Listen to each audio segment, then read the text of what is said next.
Hello again, true crime fans. We've got another mysterious case to explore.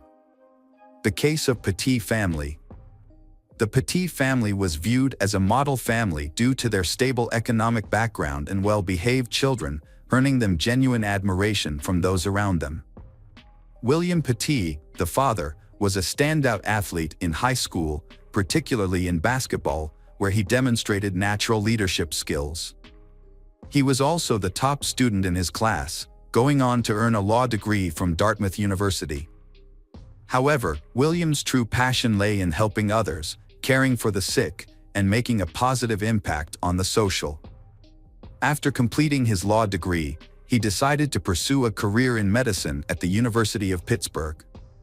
It was during his third year of residency at the Children's Hospital of Pittsburgh that William met Jennifer Hawke, a nurse specializing in oncology and co-director of the Health Center for a pre-graduate internship program. They fell deeply in love, with those who knew them confirming that they were perfectly suited for each other. The couple got married in 1985. 4 years later, they had their first daughter, Haley. Her birth inspired them to have a large family, which prompted them to purchase a house in Cheshire, Connecticut. On November 17, 1995, their second daughter, Michaela, was born. Following childbirth, Jennifer resumed her work as a nurse and internship co-director. However, she was later diagnosed with multiple sclerosis, a chronic disease with no cure that would follow her for the rest of her life. Her family remained supportive throughout. At 10 years old, Haley started raising money for the Multiple Sclerosis Society, generating significant funds over time. Michaela also performed well academically. And when Haley went to college, Michaela planned to take over the fundraising efforts so she could continue supporting their community. The summer before, Michaela had learned to cook and she enjoyed preparing meals for her family. Tragically, this daily activity leads the family to an encounter with a criminal. One July evening in 2007, Michaela was preparing dinner, but she needed additional ingredients. She and her mother went to the nearest market, where they coincidentally encountered Joshua Komisarjevsky, a man recently released from prison. Joshua had experienced a traumatic and complicated childhood. He was born to teenage parents. He was put up for adoption a week after birth and adopted by the Komisarjevsky family, renowned artists in Europe known for their strict and religious upbringing. Joshua had a high IQ, but struggled in school, prompting his parents to decide that homeschooling was a better option. During his trial, Joshua revealed that he had been sexually abused by a cousin in his childhood, but his family chose not to address the issue. This traumatic experience contributed to the development of his rebellious personality. At the age of 14, Joshua was accused of abusing his sister. Around the same time, he committed his first burglary. In 2002, he was arrested for 18 charges of burglary and resulting in a 9-year prison sentence. During the trial, he gave a chilling confession, revealing that he enjoyed invading other people's private space, enjoyed the feeling of being close to them while they slept, and found particular satisfaction in making others feel insecure. Released on parole in 2007 at the age of 27, officials deemed Joshua a danger to society, describing him as a perverted individual and disturbing behavior. Despite these warnings, the jury declared him fit for release. Following his release, Joshua stayed in a residence for ex-convicts, where he met his accomplice, Stephen Hayes. Hayes had spent a significant portion of his life in prison, starting with his first incarceration at the age of 16 in 1980. He was frequently arrested for violent robbery and burglary, and after being sentenced in 2004, he was granted parole in 2006, which led him to the same halfway house where he met Joshua. On July 22, 2007, Joshua trailed Michaela Petit and her mother as they traveled to a nearby market to purchase. He paid close attention to and noted specific details about Michaela's vehicle, facial features, and blonde hair. After completing their shopping, Michaela and her mother returned home, having no knowledge that Joshua had been following them. Later, Hayes sent Joshua a text message indicating he was impatient to start and needed a drink soon. Hayes asked if their plan was still on, to which Joshua confirmed to be yes. When Hayes asked how much longer he had to wait, Joshua told him he was busy putting his child to bed and advised Hayes to be patient. Hayes responded by expressing his eagerness to proceed. Meanwhile, Joshua secretly follows the Petit family in his car to find out the exact location of their house. The whole family was enjoying a nice dinner together, but they unaware that it would be the last time they would all be together. Later that night, while everyone was asleep except for William Petit, who had dozed off in the living room, their peace was disrupted by strange noises inside the house. William remembered feeling groggy, in pain, and unable to think clearly. Joshua and Hayes had entered the house through an unlocked door, initially planning to rob the family. However, upon finding a baseball bat, they used it to brutally beat William, who remained conscious despite the assault. One of the intruders threatened to shoot him if he moved. William was then restrained with ropes, tied to a pole in the basement. Joshua and Haley proceeded upstairs to Haley's room, where they found her sleeping. They tied Haley and Michaela to their bedposts, covering their heads with pillowcases. Meanwhile, in the master bedroom, Jennifer Petit had fallen asleep, but was soon woken up by Joshua and Hayes. They controlled Jennifer by tying her hands and feet, feeling that they now had control of the house. Joshua and Hayes then took their time to thoroughly inspect the house, and even stopped to smoke cigarettes in the living room. After collecting valuables such as jewelry, cash, Joshua and Hayes decided it was time to leave. It seemed the Petit family's ordeal was finally over as they heard the burglars leave the house. However, their nightmare was far from over. Joshua and Hayes sold the items at a pawn shop, but after realizing they hadn't made as much money as they expected, their greed drove them to return to the house. When they returned to the Petit house, they discovered a check register with $40,000 and decided to steal a total of $155,000. Once back, they informed Jennifer of their plan, threatening to kill her entire family if she didn't comply. Desperate and prioritizing her daughter's safety, Jennifer reluctantly agreed to accompany Hayes to the bank the next morning. Meanwhile, Joshua took advantage of Jennifer's absence to enter Michaela's room. He untied Michaela, undressed her, and took photos with his cell phone. He assaulted her, recording the act. Afterward, Joshua took her to the bathroom to clean her, aiming to eliminate any DNA evidence. He ordered her to put her pajamas back on and tied her up again. The evidence that Joshua raped Michaela was found during her autopsy. State Medical Examiner Dr. Wayne Carver discovered Joshua's DNA in Michaela's body. At the bank, everything initially seemed to go smoothly. However, Hayes failed to notice Jennifer's actions while she was in line. Before approaching the teller, Jennifer wrote a note on a flyer asking for help. The note read that her name was Jennifer Petit, she needed to withdraw $115,000 from her savings account, and that her family was in danger, so Jennifer asked them to call the police, or her family would be killed. The teller gave Jennifer the money despite her lack of identification. With the cash, Jennifer left the bank and returned to the car with Hayes. The bank employee immediately called the police to report the incident. However, the manager told the 911 dispatcher that Jennifer had indicated the home invaders were being nice and only wanted money. Cheshire police received a report from the bank and they set up a vehicle perimeter around the area without alerting the suspect. From a distance, the police observed the situation without intervening. Meanwhile, back at the house, Joshua told his accomplice about his actions towards Michaela, implying that he could easily harm Jennifer as well. Hayes then grabbed Jennifer, pinned her to the ground, and started removing her clothes.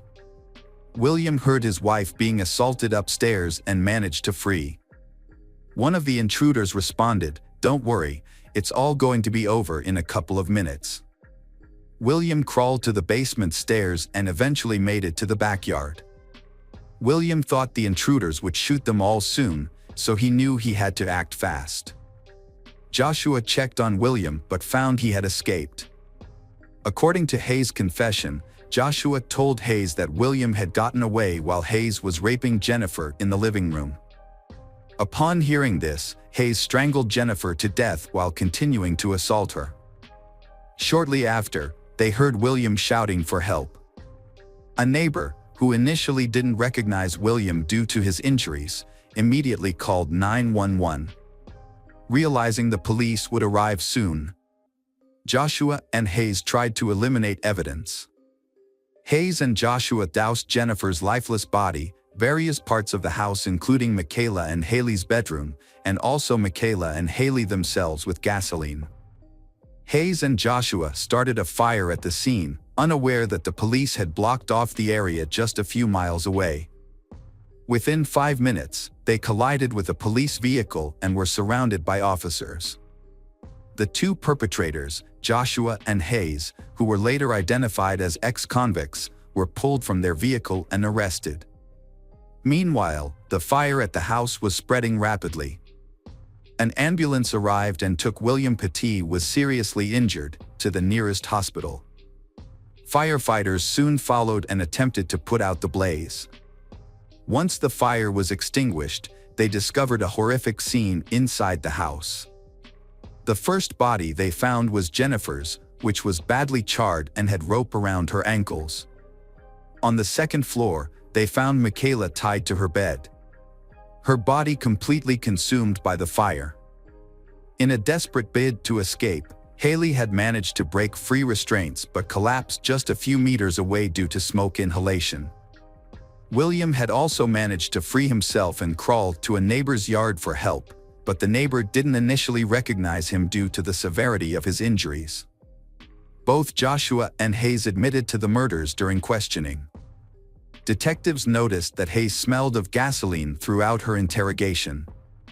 However, each attacker claimed the other was the main person responsible for planning the home invasion. Joshua also accused William of being responsible for the murders. In his diary, Joshua referred to William as a coward, stating that William had the opportunity to save his family but chose not to. The trial of Hayes started on September 13, 2010, with a jury of 12 people, consisting of 7 women and 5 men. The defense team argued that Joshua was the mastermind behind the crime and was responsible for making it more brutal. On the other hand, the prosecutors believed that both Hayes and Joshua were equally responsible. After about 5 hours of discussion, the jury found Hayes guilty on October 5. The sentencing phase began on October 18, but the jury was initially torn between recommending life imprisonment or the death penalty. Hayes' defense team argued that life imprisonment without parole would be a harsher punishment. However, on November 8, the jury decided to recommend the death sentence for Hayes. Before the trial, Hayes had tried to negotiate a plea bargain for a life sentence, but the prosecutors wanted the death penalty. On December 2, 2010, Hayes apologized for the pain he caused the Petit family. He stated that death would be a welcome relief and hoped it would bring some peace to those he hurt. Judge John Blue sentenced Hayes to 6 death sentences and 106 additional years for other crimes. However, when Connecticut abolished capital punishment in 2015, Hayes' death sentence was changed to life imprisonment. The trial of Joshua Komisarjevsky began on September 19, 2011. His lawyers offered a guilty plea in exchange for a life sentence, but prosecutors sought the death penalty. They argued that Hayes was the one who directed Joshua. Joshua was found guilty on October 13, 2011, and the jury recommended the death penalty on December 9, 2011. During Joshua's sentencing, he expressed remorse and shame for the crime, claiming he never intended to kill anyone. The judge set an execution date of July 20, 2012, holding Joshua accountable for his actions. However, In August 2015, his death sentence was commuted to life imprisonment after Connecticut abolished capital punishment. William Petit, the lone survivor of his family, was released from the hospital after 4 days. Upon his discharge, he immediately attended the funeral service for his wife and daughters. Overwhelmed with guilt and grief, William struggled to come to terms with the devastating reality that his loved ones were truly gone forever. Welcome back, detectives. Let's dive into another horrible case, the case of Savannah Greywind. Savannah Greywind was born on August 9, 1995, in Burke County, North Dakota, to a family with a mix of cultural backgrounds. Her father is of European American descent, while her mother is a member of the Spirit Lake Sioux Indian tribe. Savannah had 2 brothers, Joy and Casey, and a younger sister, Kayla. Her parents, Norberta and Joe, were proud of their children. The family lived in Fargo, North Dakota, until Savannah was 9 years old. Then in 2005 they moved to Spirit Lake Reservation. Savannah loves nature and animals, especially horses. It was on the reservation that she met her partner, Ashton Matheny, when she was 15 years old. They remained together as they grew older. When it was time for college, the family moved back to Fargo. Savannah found work caring for the elderly at a nursing home. She studied to become a nurse and is preparing to take her exams in September. She was expecting her first child and was excited to start her life with Ashton. They had found an apartment and planned to move in together in early September.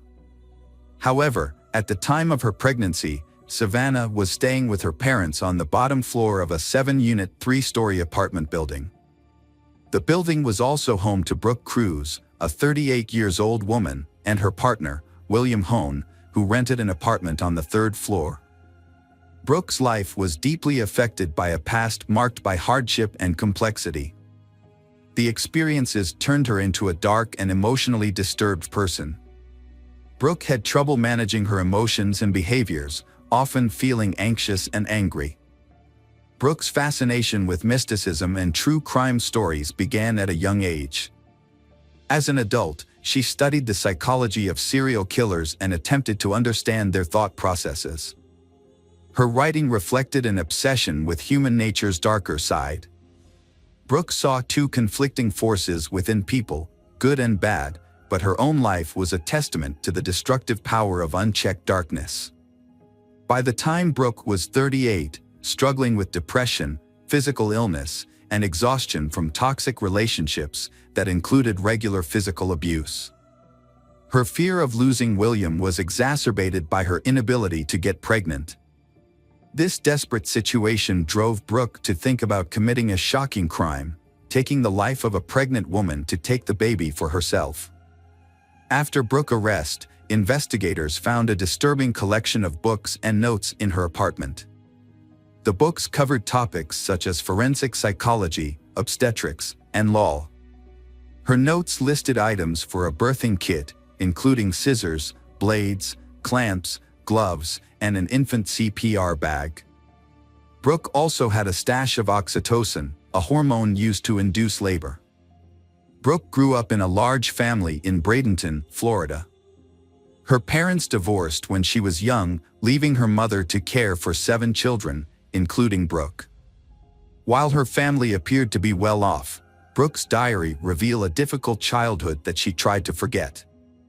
As she entered her teenage years, Brooke became increasingly troubled and was the only one of her siblings to move in with her father, a man her mother described as a professional criminal.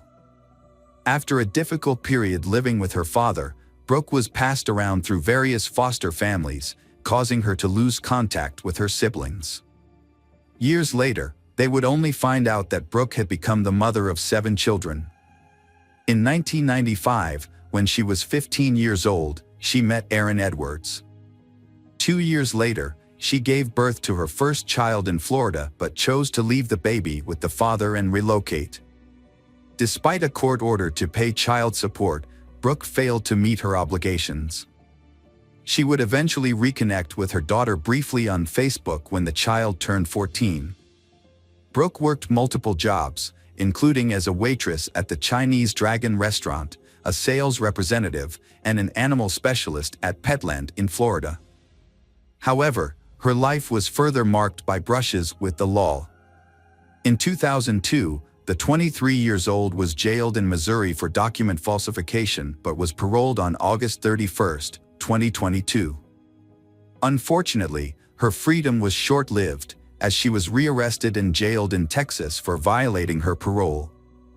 By the time Brooke was 27, she married Carl Cruz, a carpenter from Minnesota, in 2006. She gave birth to 2 children and worked as an administrative assistant at her husband's carpentry shop.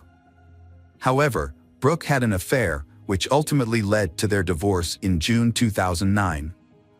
Carl Cruz gained custody of their children, and Brooke moved to California without explanation. The only thing she did carefully and diligently throughout her life was to keep diaries, meticulously recording events as they unfolded. After a terrible crime has occurred, the diary was published in the press. The diary told of a string of lovers, home births, and abortions. At first, many of these relationships seem healthy and loving. However, over time, the men in her life begin to control her by making her feel inferior. Brooke felt that Carl Cruz bullied and humiliated her, making her feel like a bad and promiscuous mother. Despite these negative feelings, after moving to California and filing for divorce, Brooke surprisingly returned to Carl Cruz's house. She then registered on a dating website and started taking psychology classes seriously. Brooke met Andrew Murray, a chef from Katoomba, New South Wales, Australia, on the dating site Tagged. Brooke decided to move to Australia to be with Andrew. However, before leaving, she was involved in a dispute with Carl Cruz over child custody in January 2012. During the argument, she grabbed a knife and attacked Carl Cruz. The police arrested her and charged her. Although she denied the allegations, she chose not to wait for her court hearing and instead fled to Australia using false immigration documents. Once there, she married Andrew. Andrew's marriage to Brooke lasted only 6 months. During that time, he discovered her past, including a previous husband and children in the U.S., as well as fake immigration papers. According to Andrew, Brooke threatened him for helping her, prompting him to report everything to the police as a precautionary measure. Andrew remembers their marriage as a time when Brooke became intensely interested in crime and the behaviors of serial killers. Brooke's interest in crime began as early as 2012, when she was studying psychology in nursing. Her thesis focused on serial killers, and she spent a lot of time reading about them. In total, Brooke spent 6 months and 10 days in Australia before returning to the U.S. in October 2012. However, after returning to the U.S., she became embroiled in a lengthy custody battle for her 2 children. Reconciling with Andrew might have given her a chance to start over, but instead, she met William Hone, a 28-year-old man with a history of child abuse, in late 2012. Brooke fell in love with William, a man who had been divorced twice. Despite his troubled past, Brooke was optimistic about her new life. She took a job and began to rediscover herself. In 2013, Brooke decided to pursue a degree at Minnesota State University, enrolling in courses such as social behavior, psychology of deviant behavior, and research methods. She was particularly drawn to the psychology of serial killers, and her paper on the subject earned her top marks. Brooke's relationship with William was loving and kind at first, creating a peaceful home for their children.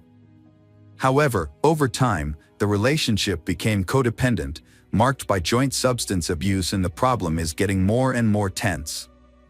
As Brooke's relationship deteriorated, her well-being suffered.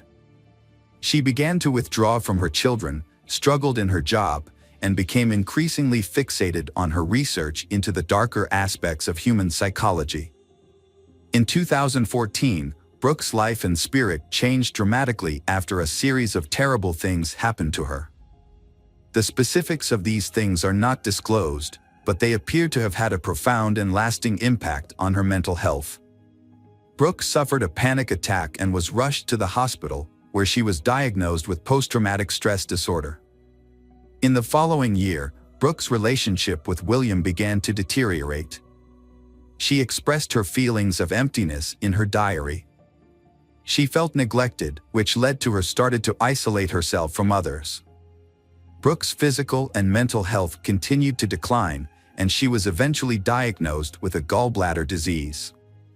This led to a significant decline in her overall well-being, causing her to become reclusive and rarely leave her house. The situation took a turn for the worse when Brooke's partner, William, became violent. In May 2016, the police responded to a call and found that William had brutally beaten Brooke in the bathroom. He pleaded guilty to assault and was banned from approaching her. However, he failed to comply with the restraining order and was found in Brooke's apartment 6 months later. The relationship between Brooke and William continued, but it was no longer healthy. However, one issue remained: William wanted a child, while Brooke was unable to have one due to a 2011 abortion. In 2017, after a fight, Brooke fabricated a pregnancy to prevent William from leaving her. To convince him, she sent him fake proof, including a false ultrasound picture and a photo of a positive pregnancy test. Brooke found an online recording of a random baby's heartbeat and presented it to William, claiming it was the heartbeat of the child she carrying. In reality, there was no pregnancy. William had already shared with friends and family that Brooke was pregnant, and in an attempt to save face, he pressured her to actually have the baby. Brooke understood William's statement as a final decision and thought he was insisting that they adopt a child from someone else, specifically their pregnant neighbor Savannah, who lived 3 floors below them. Brooke, who had medical knowledge, began making a list of what she needed to induce labor. One Saturday afternoon in August, Brooke deceived Savannah by offering her $20 to model a dress, claiming it was one she was currently sewing. Savannah agrees and goes to Brooke's apartment, unaware of Brooke's true intentions. Meanwhile, Savannah had ordered a pizza, expecting to eat it when she returned home. Savannah did not return home at the expected time. The brother went upstairs to the apartment Brooke's around 2:30 p.m. and heard the sound of a sewing machine, but no one answered the door. A short while later, Savannah's father, Joe, also went upstairs and knocked on the door. Brooke, who was with Savannah, yelled out that they were still working on a dress and that Savannah was trying it on, which is why they couldn't open the door. When Norberta returned home, she found that the pizza was untouched. She texted her daughter several times but received no response. She then went upstairs to the apartment, where a neighbor informed her that Savannah had left a while ago after finishing her dress fitting. Norberta became anxious and searched her apartment. Finding that Savannah's shoes, purse, car keys, and other belongings were still there. Savannah had been experiencing heat and swelling that made it painful and difficult for her to walk, so it was unlikely that she had gone for a walk. Norberta called Ashton Matheny, hoping that he might have picked up Savannah, but he replied that he hadn't heard from her either. Growing increasingly worried, Norberta called the police and began driving around the neighborhood, searching for her pregnant daughter. Norberta was driving and thought that if Savannah had gone out, Norberta would have found her nearby. Later that day, the police searched Brooke and William's apartment because it was the last place Savannah was seen. They allowed the police to enter and didn't interfere, but since the police didn't have a warrant, they didn't check inside closets or behind closed doors. The police informed Savannah's family that since she was considered an adult, she had the right to make her own choices. They also stated that without evidence of a crime, there was no requirement for them to keep the family updated on her situation. The investigators concluded that Savannah had left voluntarily. However, Savannah's family was upset by the police department's apparent indifference to her disappearance. The police searched the apartment 2 more times but found nothing. Later, William would admit that he hid Savannah infant in a suitcase and Savannah's body in a dresser with the shells removed. 2 days after Savannah's murder, William and Brooke drove to a bridge over the Red River, carrying the dresser with Savannah's body, and dumped it into the water. On August 23, 2017, William's co-workers reported to police that he had mentioned having a baby at home. Around the same time, residents of the apartment building where Williams lived hearing a baby crying from apartment number 5, prompting them to notify the police. With this new information, officers obtained a warrant and conducted a thorough search of the apartment, where they found a live newborn baby girl. Brooke later revealed that Savannah had given her the baby. According to Brooke, Savannah had given birth to the baby just 2 days after she went missing. Savannah had confided in Brooke that she didn't want the baby and had asked for Brooke help in inducing labor. 2 days later, at 3 a.m., Savannah arrived at Brooke's home with the baby in her arms and handed the infant over to her. After Savannah was reported missing, the police took her baby into temporary custody. A few days later, a DNA test confirmed the baby's parentage, and Savannah's daughter was reunited with her father for 3 more days. The police and hundreds of local residents conducted a thorough search of the area. The police asked residents to carefully check their properties, including vacant apartments, dumpsters, and any other hiding for evidence. At a press conference on August 27, the police chief urged the public to help find Savannah. However, just a day later, a fisherman found her body wrapped in plastic on the Red River near Harwood. Savannah was identified by a tattoo on her leg.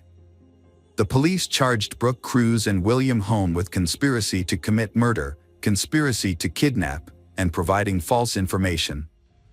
They admitted to the incident, with Brooke explaining that she initiated the fight by accusing Savannah of taking her cat without permission and mistreating it. The argument turned physical, and Brooke pushed Savannah, who fell and hit her head on the bathroom sink, losing consciousness. Brooke used a knife to remove the baby from Savannah, making a cut from hip to hip. As she did this, Savannah went consciousness. When questioned, Brooke confirmed that William was not aware of the plan beforehand.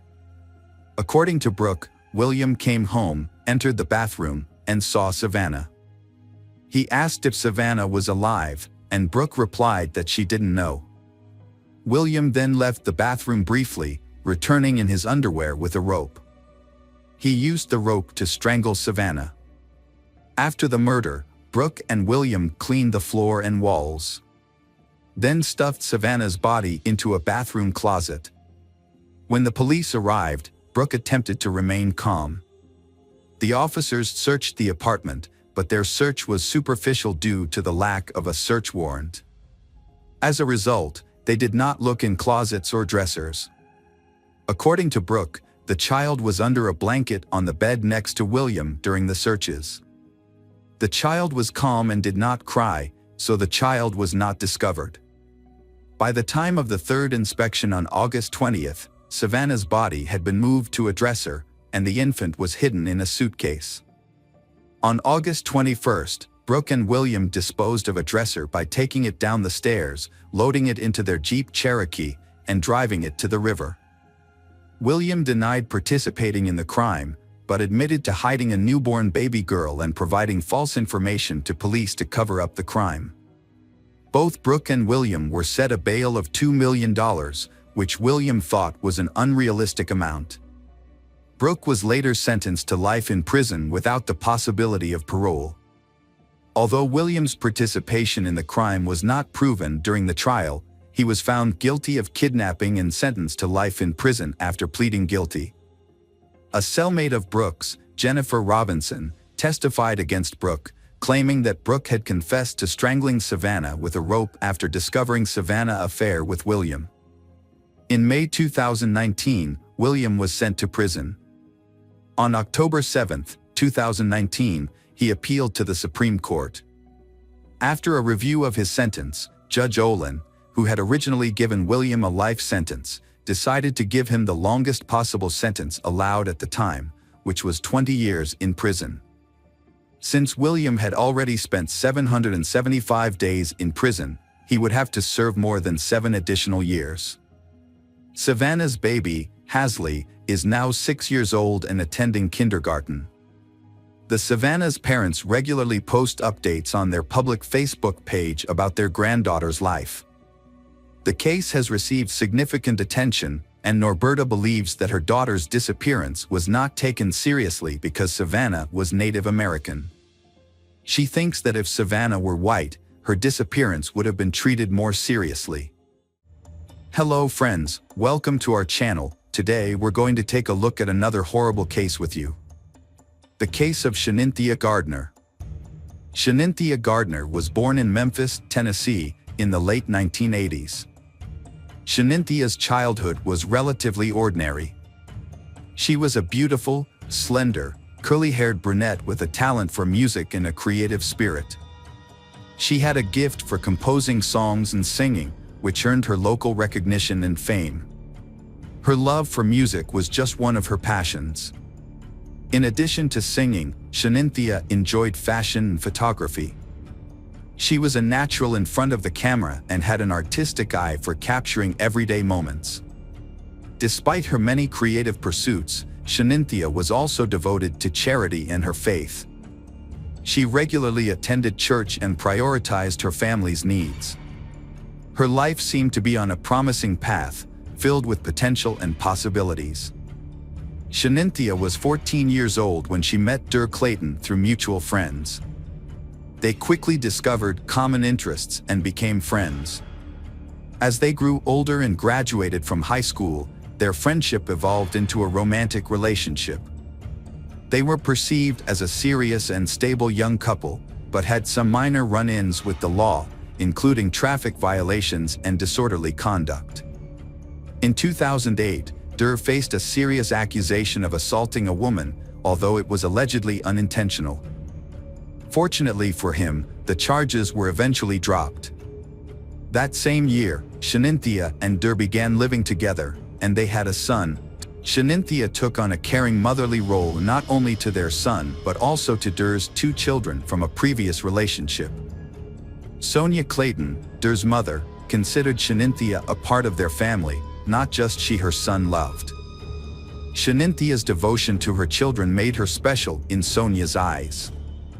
Although the relationship between Shanynthia and Dur was short-lived, they maintained some contact after the breakup. In Sonia's opinion, Shanynthia remained a good partner and caring mother to Dur. Shaninthia's marriage to Martin Gardner marked a new chapter in her life. He brought joy and stability, and she won him over with her kindness and love for children. To Martin, Shanynthia embodied feminine tenderness and wisdom. Shanynthia and Martin's life together progressed quickly. In September 2013, they moved into an apartment in southeast Shelby County and started their life together. After their wedding, they welcomed their first child, Telone. The following year, Saya was born, and soon after, 2 more girls, Savi and Yazzie, joined the family. In total, Martin and Shanynthia had 4 children together, in addition to Shaninthia's child from a previous relationship. For the young mom, her children were always the top priority. She enjoyed her part-time work at the Children's Hospital and was also actively involved in a center that raised funds to support children in need. Helping others was her true calling, and she dedicated her life to it with gratitude. Friday, July 1st, 2016, began like any other ordinary day. At around noon, Shanynthia was speaking with her husband, Martin, over the phone. Her voice remained calm, as it typically was. She told her husband she was going to watch a movie with the kids, giving no indication that anything was amiss on this ordinary day. However, during a quiet conversation between the spouses, a sudden and inexplicable madness took hold of Shanynthia. She grabbed a kitchen knife and entered the living room, where she attacked her 6-month-old daughter, Yazzie. The defenseless baby was caught off guard and her life was brutally cut short by the person she trusted most. The eldest child, at just 7 years old, witnessed this horrific scene unfold before his eyes, unable to fully comprehend the tragedy. Panicked and desperate, he fled the house. Shanynthia pursued him, still armed with the knife, intent on continuing her rampage. She chased after Dur, but his terrified screams caught the attention of the neighbors.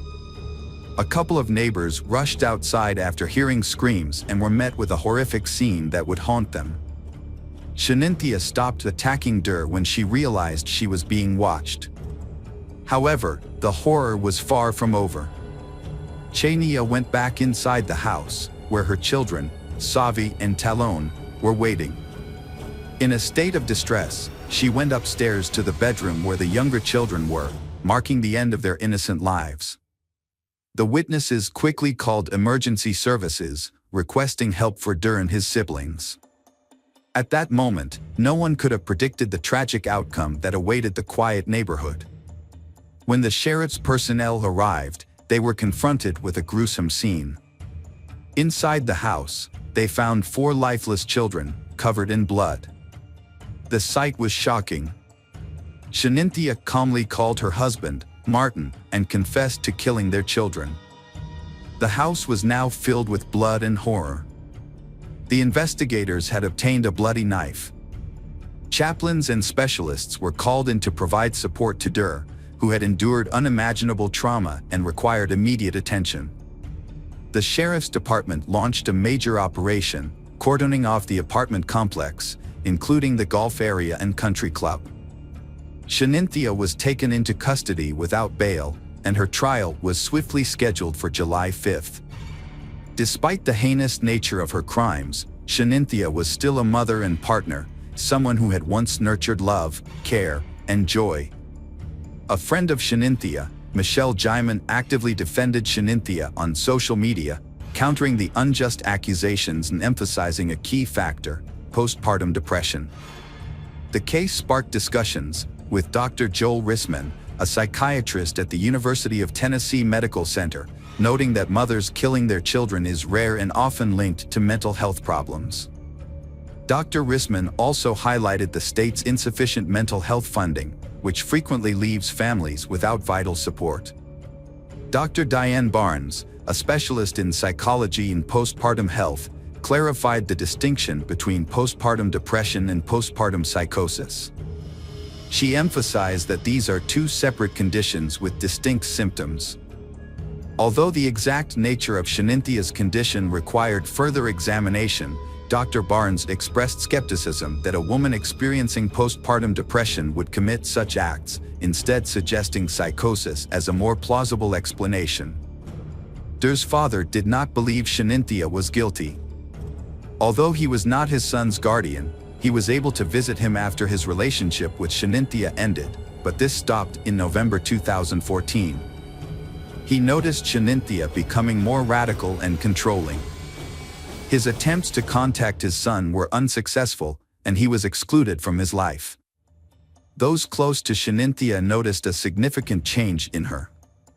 She began experiencing discomfort, which turned into anxiety, paranoia, and panic attacks. Her behavior became unpredictable, and some suspected postpartum depression. This was a shock, as Shanynthia was seen as strong and dependable. She had always been in control, but now seemed to be struggling. Shaninthia's sudden change in behavior in March 2015 left many people baffled. At first, her friends and family couldn't understand what was happening. One day, she left work early, picked up her children, and drove them down an unfamiliar road, away from their home. Her husband, Martin, thought she was just going for a walk in a park, which was a normal part of her daily routine, so he wasn't immediately concerned. However, as the hours went by, Shanynthia never came home, which worried Martin greatly. He decided to alert the authorities to look out for his wife, who was driving with their 5 children. Shanynthia drove over 74 miles east, from Memphis to Corinth, but it's unclear why she chose that destination, as she didn't know anyone there. She was later found in the emergency room of St. Francis Hospital, but the police didn't explain how she ended up there. Shanynthia had superficial cuts on her neck and one wrist. If she had attempted to harm herself, her children were the only witnesses, but they were too young to understand what was happening. Eventually, the authorities brought Shanynthia home. However, her behavior became even more unusual after that.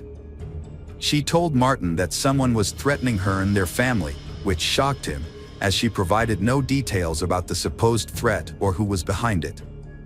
There had been no previous incidents of this kind.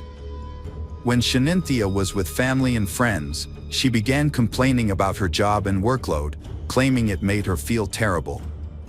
She soon started saying that some co-workers wanted to harm her. Despite these strange claims, Shanynthia showed no signs of being violent or abusive towards her children or others. The investigation into Shanynthia Gardner's case proved to be a challenging process. Craig Morton, her defense attorney, opted not to discuss the case with the media in its initial stages, deeming it premature for such comments. During the court hearing on July 5, 2016, Shanynthia remained silent, appearing via video link.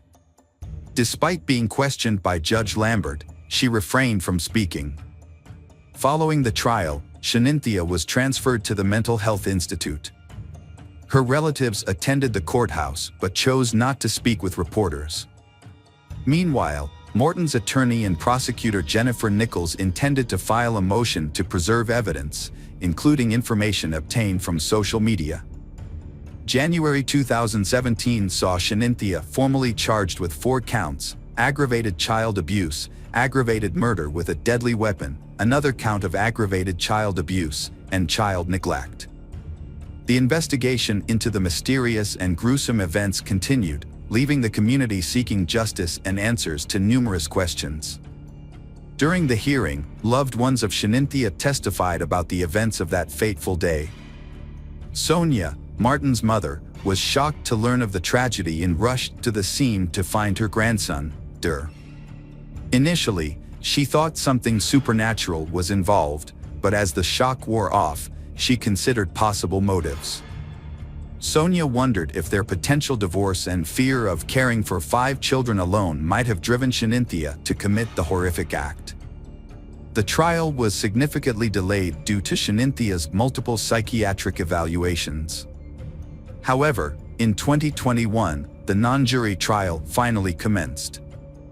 The defense centered its strategy around Shaninthia's mental illness, while the prosecution acknowledged her condition but argued that she could distinguish right from wrong and understood the illegality of her actions. In December 2021, Judge James of the Shelby County Criminal Court rejected the defense's argument, and Shanynthia Gardner was found guilty of all charges. 2 months later, Shanynthia, 34, appeared in court for sentencing, accompanied by her husband Martin.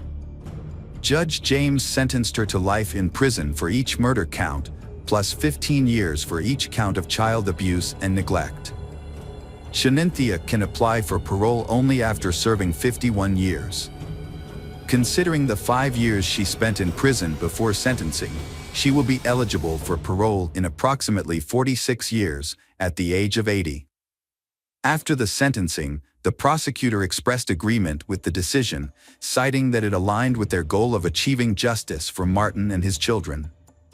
Upon hearing the verdict, Martin felt a sense of relief knowing that Shanynthia would no longer be able to harm any more children. An evening vigil was held at the apartment complex where the family lived, attended by neighbors, family members, and law enforcement officers. The gathering was a tribute to the innocent victims, with attendees holding red and white candles and offering prayers for the departed souls. The Reverend Pastor of the Baptist Church emphasized that the vigil marked the beginning of the community's healing process. He noted that those present were united in their desire to support the surviving baby and his father during this challenging time. Der did not attend the memorial ceremony, with his grandmother Sonia explaining to the media that he was too consumed by anger to participate. The president and CEO of the Children's Hospital where Shanynthia worked extended condolences on behalf of the hospital staff. Martin's colleagues created a social media account to support him with the funeral arrangements for his 4 children. At the ceremony, Martin displayed remarkable strength and dignity in his speech as he shared a few words about his children and family. He concluded by emphasizing that his home was once filled with happiness when his children and Shanynthia were present, and that he would always cherish this memory. Hello friends, welcome to our channel. Today we're going to take a look at another horrible case with you, the case of Kelsey Smith. Kelsey Smith was born on May 3, 1989, in Overland Park, Kansas. Kelsey was the third of 5 children in a close-knit family. Her parents, Gregory and Missy Smith, raised her alongside her siblings, Steve, Lindsay, Kat, and Zach. Gregory Smith, the family patriarch, was a retired U.S. Navy veteran and had served in the police force for over 20 years. He was enjoying his retirement after a long and dedicated career. Kelsey grew up in a loving family environment, close to all her siblings. Kelsey's mother, Missy Smith, has dedicated her life to health care, working at a local hospital for many years. Despite her busy career, she has managed to balance work and family life well, raising her children and creating a warm family environment. Kelsey has been an active, outgoing, and creative child since she was a child. She enjoyed singing, dancing, and playing musical instruments, which she learned in music school. She was also active in school theater and choir performances. Kelsey is also passionate about sports, especially gymnastics and soccer. She often attends sporting events with her father and brother, cheering on her local team. With a great sense of humor and many talents, Kelsey has left a deep impression on those around her. Her love for animals, which began in childhood, inspired her dream of becoming a veterinarian after college. During her senior year of high school, Kelsey found work at the local symphony orchestra, where she played the clarinet at various city events. Through this job, she set a goal of saving enough money within 6 months to buy her first car, a 1987 Buick Regal. Although her parents were concerned that the car was an older model, they offered to contribute to the cost so that Kelsey could buy a newer car from the family budget. However, Kelsey was determined to buy her first car herself, using only her own savings, so she turned down their offer. The Kelsey family prioritized providing their children with a well-rounded education, focusing on education and personal development. They also instilled in their children a strong sense of discipline.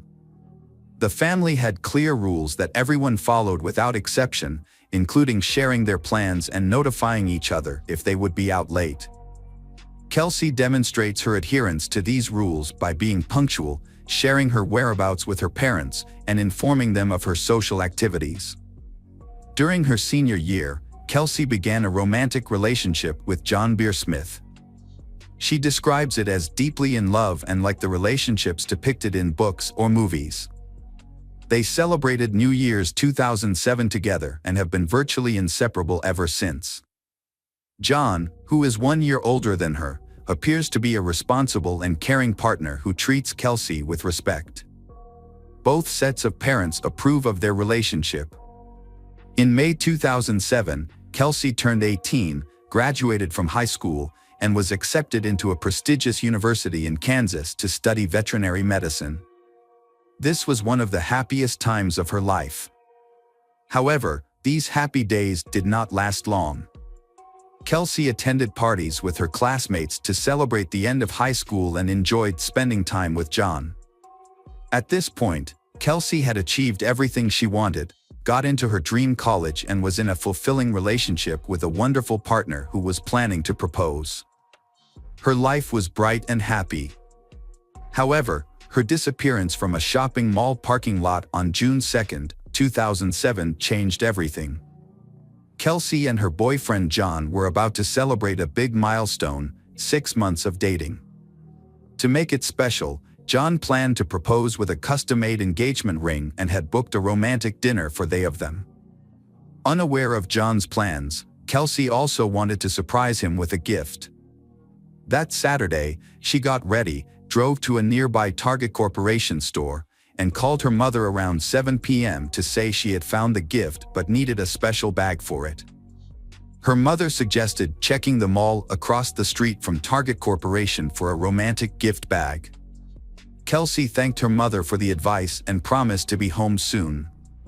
John was supposed to pick her up at 8 o'clock. However, after that conversation with her mother never heard from Kelsey again.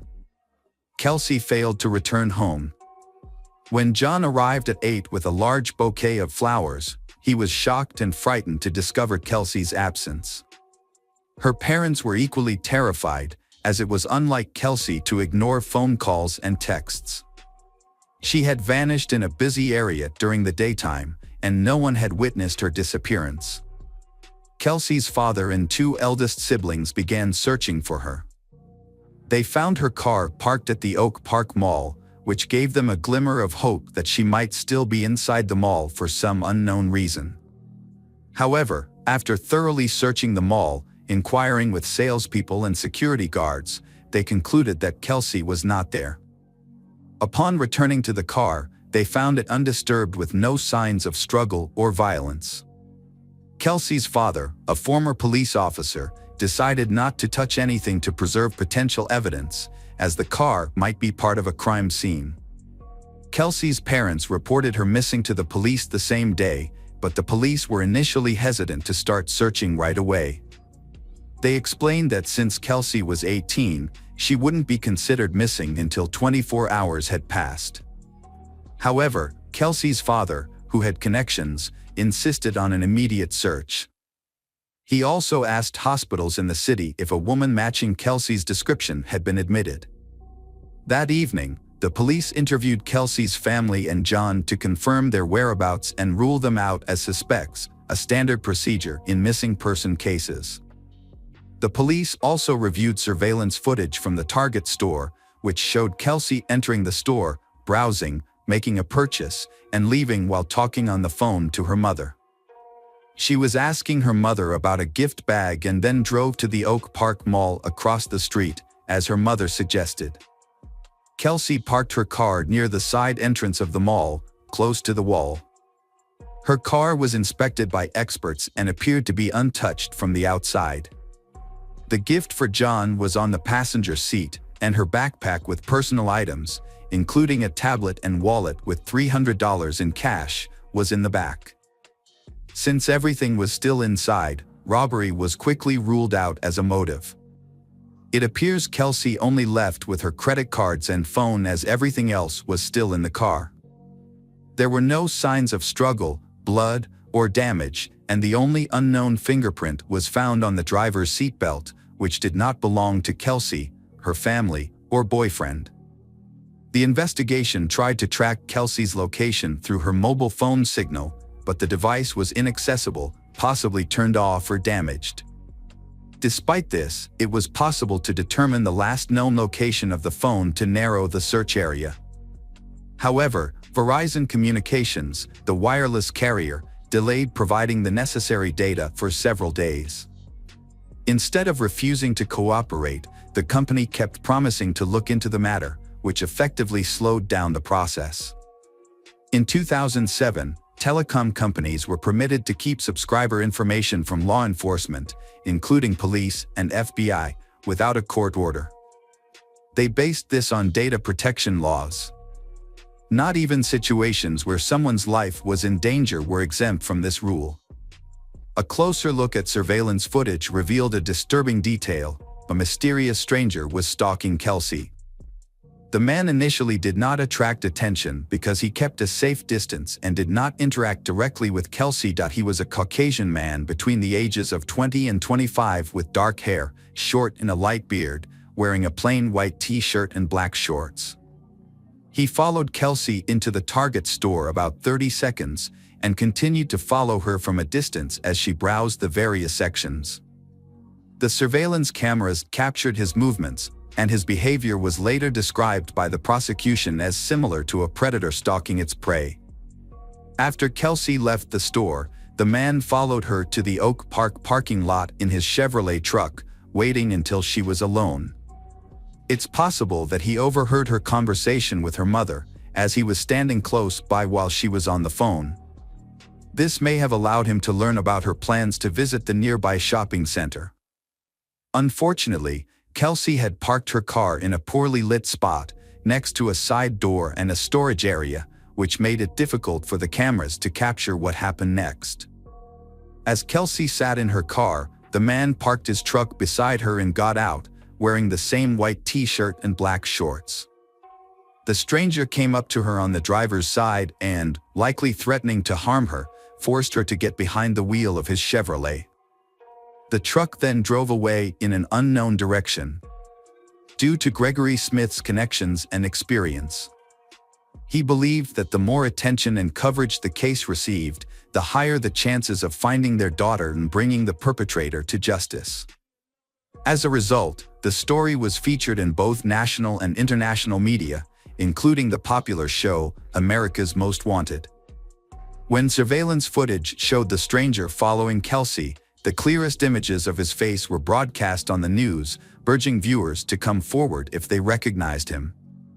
The police received calls from people claiming to have seen the man in various cities and states, although most of these reports turned out to be incorrect. Each lead was investigated. On June 6, a woman named Mrs. Miggs called the police, stating that she recognized her neighbor, Edwin Hall, from the footage. Initially, she had hesitated to report it due to doubts, but the information about the truck removed her last doubts, as Edwin owned an old 1970s Chevrolet. On June 6, 2007, two significant events occurred in the investigation. The police received crucial data from Verizon Communications about the last known location of Kelsey's phone signal. This information pinpointed a specific cell tower, allowing the police to establish a 1.1-mile search radius to the north. Within 45 minutes of starting the search, Kelsey's body was found in the brush near Longview Lake, Missouri, about 30 meters from where she was abducted. The medical examiners determined that she had been brutally assaulted and strangled with her own belt. Kelsey's body was discovered without clothing, except for the belt used to strangle her. Her body was carelessly discarded in the bushes, partially covered with dry branches.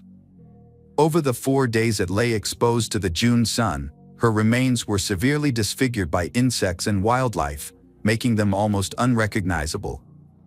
Despite the state of her remains, the examination confirmed that the body was indeed Kelsey Smith. The second major event on June 6 was the arrest of the main suspect. When police arrived at his residence, he remained calm and acknowledged that his friends called him Jack. He agreed to provide a statement at the police station. During the interrogation, Edwin Hall claimed he had never seen Kelsey before, even when shown a photograph of her. When presented with surveillance footage from the store that showed him following her, he insisted that he had only visited Target for personal reasons and hadn't noticed her. He suggested that their appearance together in the footage was just a strange coincidence. Despite being shown irrefutable evidence, Edwin seemed confident that he had covered his tracks and couldn't be held accountable. He had thoroughly cleaned his van and had used protection during the assault, leaving no DNA evidence behind. However, Edwin agreed to cooperate with the investigation and provided his DNA sample and fingerprints. A crucial piece of evidence emerged when his fingerprints matched those found on Kelsey's car's seatbelt buckle. A thorough search of his home also revealed a hidden air pistol with Kelsey's DNA on the barrel. Edwin was officially charged with abduction, assault, and murder. A jurisdictional issue arose, as Kelsey was abducted in Kansas but her body was found dead in Missouri. This was important because it affected the potential sentence. In Missouri, Edwin faced the possibility of a capital punishment trial and sentence. Edwin realized the seriousness of his situation and, after consulting his lawyer, decided to confess to the crime and provide details in the hope of a reduced sentence. He described how he had noticed Kelsey entering the store and followed her, getting close enough to overhear her phone conversation about visiting the shopping center across the street. Edwin waited until Kelsey was alone, then followed her to the adjacent parking lot. He was pleased when she parked in a secluded spot near the side entrance. He got out of his vehicle, armed with a pistol, and waited for Kelsey to return to her car. As she was getting into the driver's seat, he prevented her from closing the door. Kelsey had already pulled out the seatbelt, and Edwin allowed her to buckle up, leaving his fingerprint on it. Edwin then put the pistol barrel in Kelsey's mouth, threatening her to move to his vehicle's driver's seat. Kelsey drove Edwin's truck while he aimed the gun at her and gave her directions. When they reached a remote area at the state border, Edwin ordered Kelsey out of the truck and led her into the bushes. There, he assaulted and strangled her with the belt, then covered her body with branches. He thoroughly cleaned his truck to eliminate any evidence of Kelsey's presence, including fingerprints and DNA. He then hid the pistol, which had Kelsey's saliva on it, in his home, believing it would never be discovered. When questioned about his motive, Edwin failed to provide a clear answer, instead making a comment about the victim's physical appearance. During the investigation, several other women and girls came forward, revealing a pattern of abuse and harassment by Edwin. Further investigation uncovered more instances of Edwin's wrongdoing, including coercing a 14-year-old neighbor into intimacy, harassing a waitress, and fleeing a restaurant without paying. These findings led to additional charges, including corruption of a minor, harassment, and theft. Edwin's lawyer attempted to garner sympathy from the court by highlighting his client's troubled childhood, past victimization, and unstable upbringing.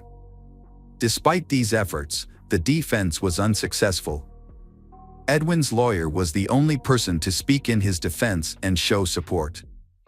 Notably, Edwin's wife attended all court hearings but chose not to defend her husband, instead sitting quietly in the background. On September 16, 2008, a Johnson County judge sentenced Edwin Hall to 27 life sentences without parole. After hearing the verdict, the defendant apologized to the Kelsey family for his actions and broke down in tears.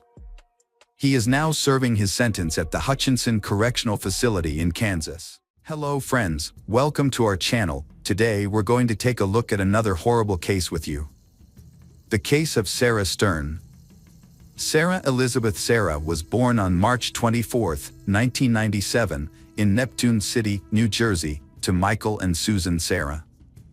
As their only child, Sarah received all the love and attention from her parents, who had been unable to have more children due to health issues. Sarah grew up to be a lively, cheerful, and outgoing child. She was involved in various activities, including school theater, photography, drawing, swimming, and softball. Her passion was art, and she aspired to become an artist or designer. After graduating from high school, Sarah enrolled in a local college to pursue her dream. Tragedy struck in the autumn of 2013 when Sarah's mother, Susan, passed away after a long battle with cancer. Despite periods of remission, the disease ultimately took its toll. This devastating loss was a tremendous shock to the family, particularly for Sarah, who was extremely close to her mother. After a period of struggling with depression, Sarah began to support her ailing father and care for their beloved dog, Buddy. As time passed, her life started to improve, and she set goals for the future. Upon graduating from college, Sarah planned to apply to a prestigious university in New York. Before pursuing further education, she hoped to travel the world, with a particular interest in visiting Canada and possibly even living there for a while. Her father, Michael Sarah, frequently traveled out of state for work, often for weeks at a time. However, he never worried about leaving Sarah alone, as she was a grown and independent young woman, and their town was considered safe. But on the night of December 3, 2016, around 2:30 a.m., an unsettling incident occurred. A concerned citizen reported an abandoned vehicle on the Belmar Bridge along Highway 35, prompting the police to become involved. The area was usually deserted at night, which made the lone, empty vehicle stand out. A taxi driver, who was taking a shortcut home across the old bridge on the outskirts, noticed the car parked on the side of the road. He stopped to see if anyone needed assistance, but found the vehicle empty with no one around. Concerned that the driver might have jumped into the water below, a tragic occurrence that had happened before in this spot, the taxi driver called the police. Police officers responding to the scene found the car's keys in the ignition and no signs of blood or struggle, leading them to initially believe that the owner may have intentionally left the car on the bridge to jump into the river. To investigate further, they checked the car's ownership and discovered it belonged to 85-year-old Lily Sarah, who lived in a nearby town. When officers visited Lily's home, they found her alive and well. She explained that she hadn't driven the car in years due to poor eyesight, and her 19-year-old granddaughter, Sarah, was the frequent driver. Lily tried to contact Sarah but was unable to reach her because her phone was turned off. She then provided the officers with her son's address, where Sarah lived, and informed them that Sarah was likely alone, as her father was out of town for work and wouldn't return until the following week. Sarah was nowhere to be found at her home. Although the back door was open, an initial search of the house didn't turn up any signs of foul play. However, they did find the family dog locked in one of the bedrooms, whining. Despite the open back door, there were no signs of disarray or struggle, and no evidence of an intruder. As the news of her disappearance spread, Sarah's father, Michael, rushed back home on the next available flight. Upon his arrival, he confirmed that everything was still in its place and nothing was missing. Notably, all of Sarah's personal belongings, including her passport, driver's license, and mobile phone, were still at the house. The police shared their initial concerns with Michael, suggesting that Sarah might have gone to the nearby bridge with intentions to harm herself. They asked if he had noticed any warning signs of suicidal tendencies or self-harm. Michael revealed that Sarah had struggled with depression after her mother's passing, but had made a full recovery with the help of loved ones and her studies. In fact, Sarah had big plans for her future, aspiring to become a designer and travel the world.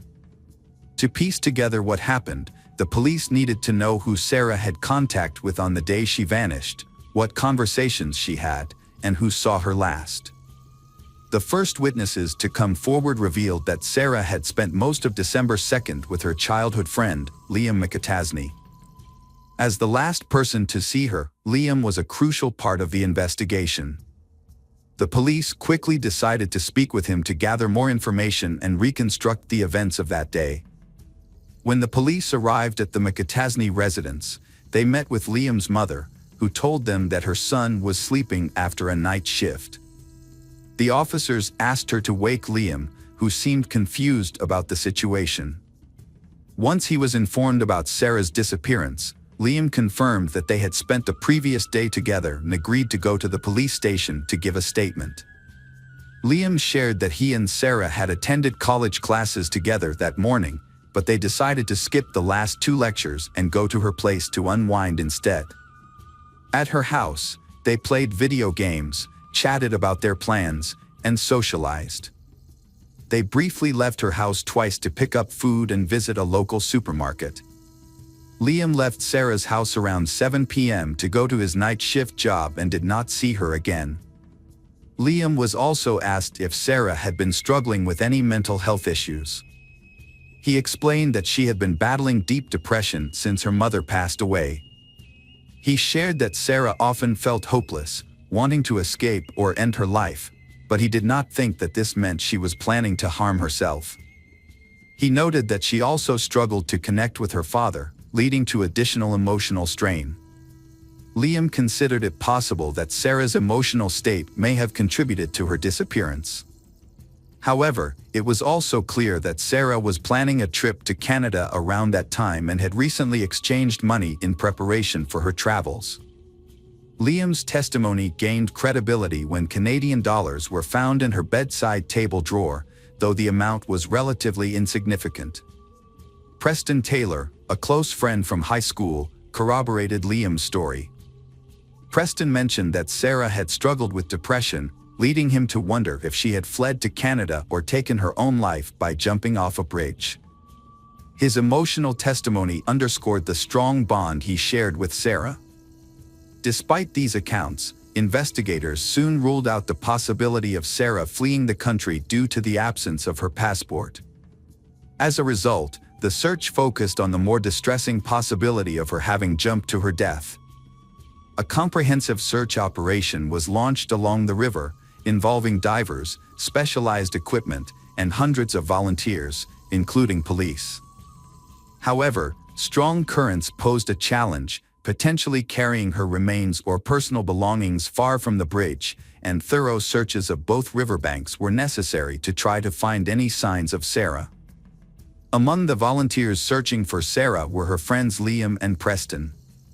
Despite their efforts, the search yielded nothing, prompting law enforcement to re-question those closest to Sarah. It was during this process that discrepancies in their accounts began to emerge. Sarah's friends and classmates described her as a happy and carefree person, with no signs of depression or problems with her father, whom she often spoke about affectionately. However, Liam and Preston's behavior after Sarah's disappearance raised eyebrows. They initially acted as if they had lost a loved one, gaining sympathy from many. But over time, their behavior seemed increasingly insincere, as if they were performing for an audience. The fact that Liam and Preston had only recently become close, about a month before Sarah's disappearance, raised suspicions and led the police to re-question them. Liam was visibly shaken when he was brought in for further questioning.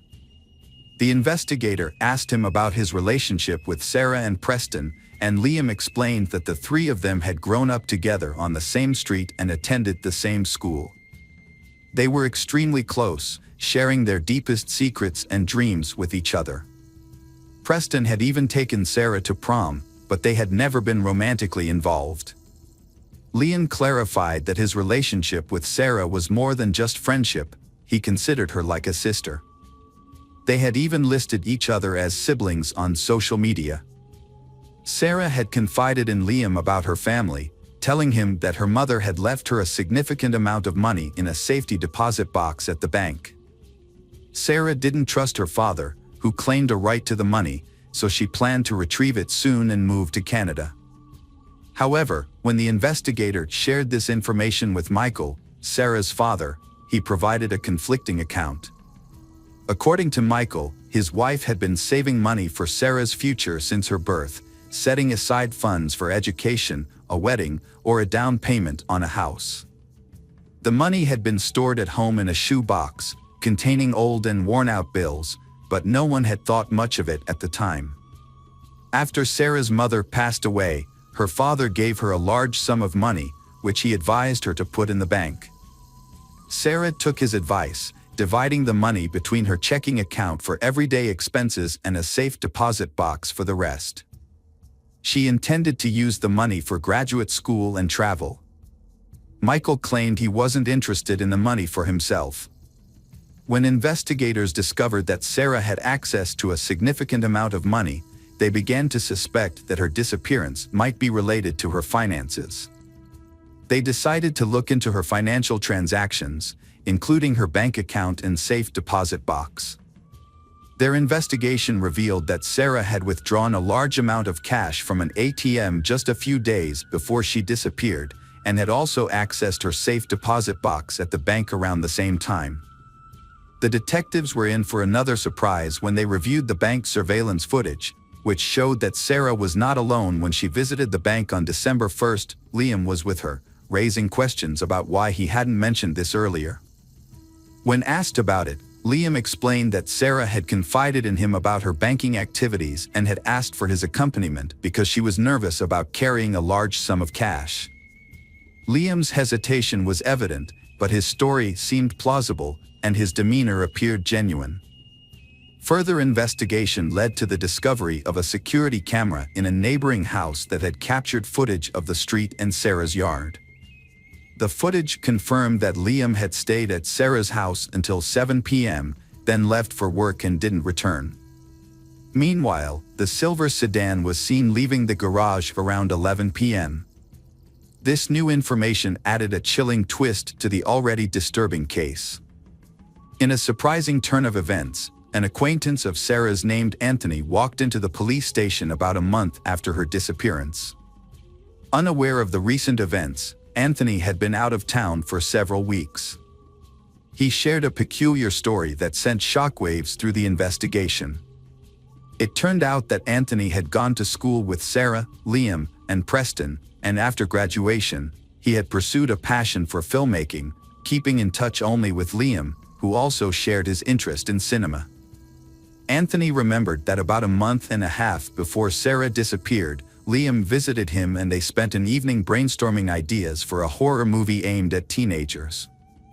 Liam came up with a plot about a girl who shares a secret about a large sum of money with her friend, who then gains her trust and kills her, dumping her body in a river.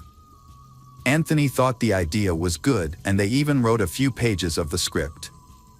After that, Anthony moved on to another project and forgot about the story.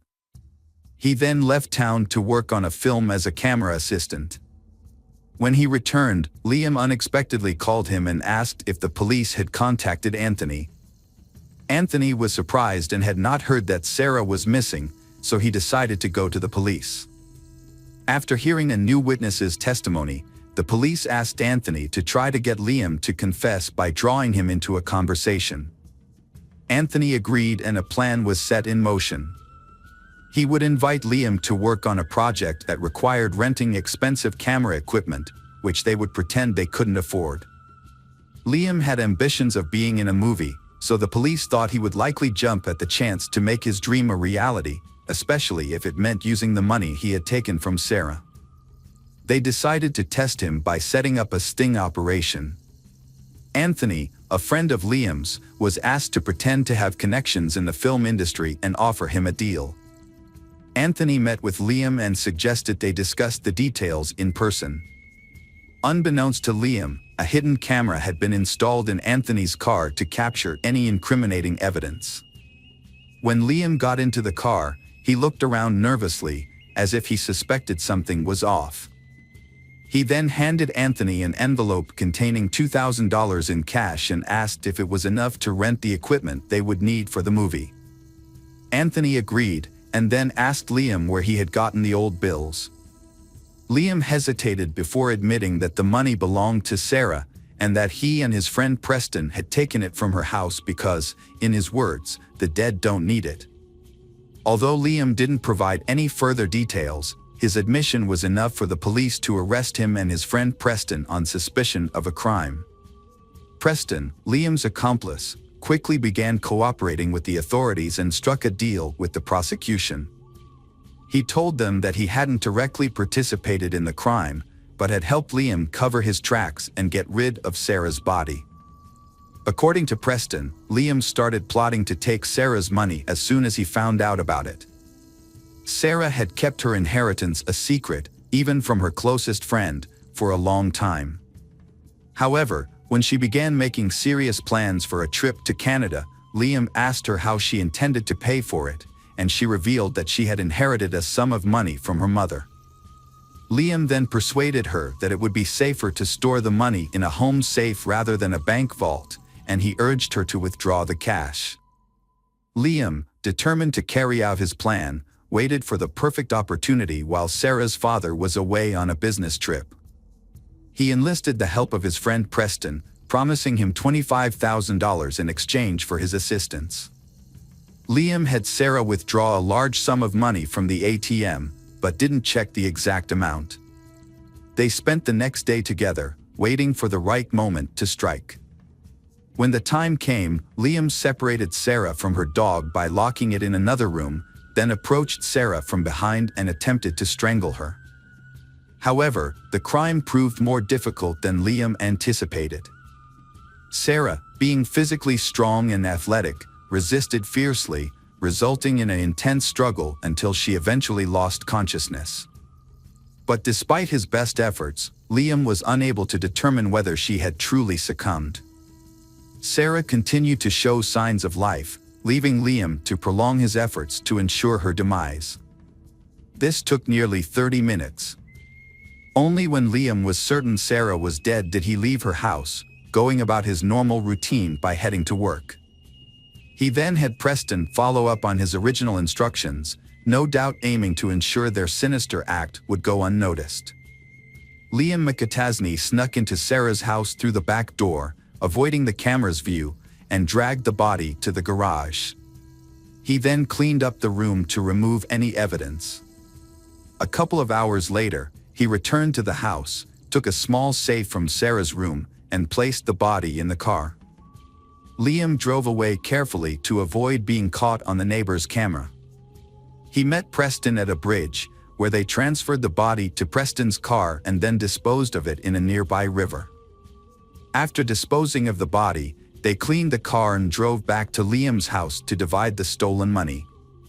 However, they were disappointed to find only $110,000 in the safe. They decided to be cautious and not spend the old bills immediately to avoid raising suspicion. Preston buried the safe in a local park, and they only spent the money Sarah had withdrawn from her account. During the trial, Preston confessed to the crime, but Liam denied any involvement and tried to shift the blame to his friend. Liam's lawyer also claimed his client was innocent, suggesting that Preston acted alone. The case was complicated by the fact that Sarah's body was never found. When police searched Liam's house, they found a small key that fit the buried safe, which was identified by Preston as evidence of Liam's guilt. The trial of Liam McAtasney lasted over 2 years. Despite the fact that Sarah Stern's body was never found, the evidence presented in court proved McAtasney's guilt. This evidence included a script he had written months before the crime, a key to a safe found in his home, incriminating statements he made in a car, and old bills he had given to someone. Furthermore, fingerprints belonging to Liam and his accomplice, Preston Taylor, were found inside the safe. A co-worker of Liam's also testified that he had been absent from work for a few hours on the night of the crime and had asked someone to cover for him. As a result of the trial, Liam was sentenced to life in prison without the possibility of parole. Preston, who had not directly participated in the crime, received an 18-year sentence for obstructing justice and hindering the investigation. Preston will be eligible for parole in 15 years. Unfortunately, Sarah Stern's body has still not been found. Hello friends, welcome to our channel. Today we're going to take a look at another horrible case with you, the case of Nancy Paula Reyes. Nancy Paula Reyes Gores was born on April 13, 1991, in the small village of Granados in Guatemala. She grew up in a poor family with 4 siblings. Her parents, Jorge and Pren Gorzi, worked hard to provide for their children's education, hoping they could have a better life. Nancy attended school and later enrolled in the University in Villanueva, where she studied business administration and document management. She was an exceptionally diligent student who earned top academic accolades. Despite her academic success, she struggled to find a promising career. During her studies, she worked as a cashier in a supermarket and was later promoted to administrator, but her career advancement stopped there. During her university years, Nancy was in a relationship with a young man and had 2 daughters. However, the relationship didn't work out, and they separated. The father did not financially support his children. Nancy continued to live with her parents, working at a supermarket, but saw no future prospects. With barely enough money for essentials, change was necessary. In 2013, her older sister moved to the United States, found a good job, got married, and settled well. Inspired by her sister's success, Nancy decided to transform her life. She chose to relocate to Europe, specifically Spain. At the time, she couldn't afford a one-way plane ticket or initial expenses. Nancy worked hard for years, saving enough to make her dream a reality. In July 2018, Nancy bought a ticket to Madrid, reassuring her parents that she would stay in touch regularly. Upon arrival, she planned to secure housing and a job. She brought a few €1,000 to cover initial expenses, such as renting a room and basic necessities, until she found stable employment. When Nancy left, she was 27 years old, and her daughters, who remained with their grandparents in Guatemala, were 7 and 5 years old. However, Nancy didn't stay in Madrid for long. She moved to Barcelona and later to Cadreal, a city in the Spanish province of the same name. Nancy maintained regular contact with her family, calling home almost daily to check on their well-being and sending money back to support them. Despite not having a stable job, Nancy managed to make a living through various odd jobs, including cleaning for affluent families and caring for the elderly and sick. She never complained about her hardships. Instead, she told her family that Europe offered better opportunities and that she could earn more than she would have in her home country, even if she worked non-stop with no days off. It seemed Nancy was content with her lives. She even mentioned plans to bring her daughters to Spain once she had saved enough to rent a spacious home for the whole family. A significant romance developed in Nancy's life. Initially, she didn't reveal much about her personal life, citing a busy work schedule. However, in the spring of 2020, she told her parents that she had met a man named Carlos Andres Bustamante and started a romantic relationship with him. They met by chance while Nancy was searching for a new place to rent. As they navigated their challenges, they grew closer and eventually moved in together. Carlos, who was a year older than Nancy, didn't have a steady income at the start of their relationship and relied on odd jobs to get by. As a result, Nancy became the primary breadwinner, covering housing costs, bills, and often providing Carlos with money for his personal expenses. However, she never complained to her family about this, so they believed everything was fine and that she had found a good partner in Carlos, with whom she lived a happy and fulfilling life. Around that time, Nancy's 2 younger brothers also moved to Spain, and she kept in touch with them. She was especially close to her youngest brother, Dennis, who had met Carlos and thought he was likable. In late June 2020, Nancy and Carlos decided to relocate to Santander, a coastal city in northern Spain. When Nancy spoke to her family on the phone, she mentioned that the climate was better and there were more job opportunities. However, issues began to arise in her relationship with Carlos, which she tried to keep to herself. Carlos was jealous, hot-headed, and cruel. He was content with being financially supported by Nancy and lacked ambition. What's more, he had a problem with alcohol and occasionally used illicit substances. Although he frequently promised to quit and find a stable job, Nancy started to doubt whether she should continue the relationship. When Nancy discovered she was pregnant, Carlos seemed overjoyed and promised a better life. However, his behavior worsened. He continued to drink and use drugs, taking money from Nancy or his mother. Carlos also started physically abusing Nancy, who tried to hide this from others. On August 12, while Nancy video chatted with her parents, Carlos yelled at her, demanding that she tell him who she was talking to. Despite her explanation, he snatched the phone, verified the caller, and then threw the phone onto a chair before walking away. The next day, Carlos repeated this behavior, grabbing the phone from Nancy while she spoke to her family. He insulted and threatened her, leaving Nancy frightened. However, she told her relatives that Carlos's behavior was due to jealousy and insisted that everything was fine. Her parents urged her to contact the police, but Nancy believed she could handle the situation herself. On August 17, Nancy had a concerning phone conversation with her sister. She stated that if anything happened to her, Carlos would be responsible. Although her words were alarming, she didn't explain further and instead asked her sister to care for her children if necessary. This was the last time Nancy's sister heard from her. Nancy, who was pregnant, mysteriously vanished on August 20th. At around 2 p.m., she texted her father, promising to call later that evening, but she never did. It was unusual for her not to follow through on her promise or respond to her family's calls. When her family tried to contact Carlos, he didn't answer his phone either. The situation was worrying, especially since they had recently moved to Santander and had no friends there. Nancy's brothers lived on the other side of the country, making it difficult for them to check on her immediately. A few days later, a suspicious message was sent from Carlos's phone, stating that he and Nancy had argued and decided to separate. According to the message, Nancy had packed her belongings and left to find her own apartment, was ignoring Carlos's calls, and he had no idea where she was. Nancy brothers suggested that Carlos come to Ciudad Real so they could report Nancy missing to the police together. Carlos agreed but didn't show up or file the report. He also stopped communicating with Nancy's family.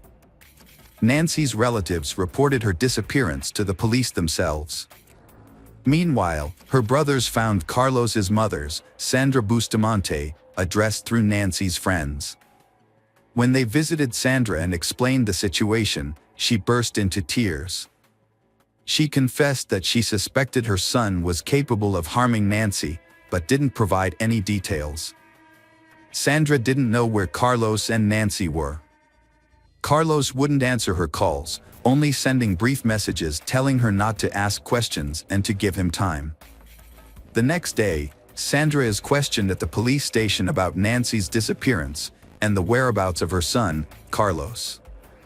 Sandra shared the same information she had told Nancy's brothers the day before and showed the police a long text message Nancy had sent her before she went missing.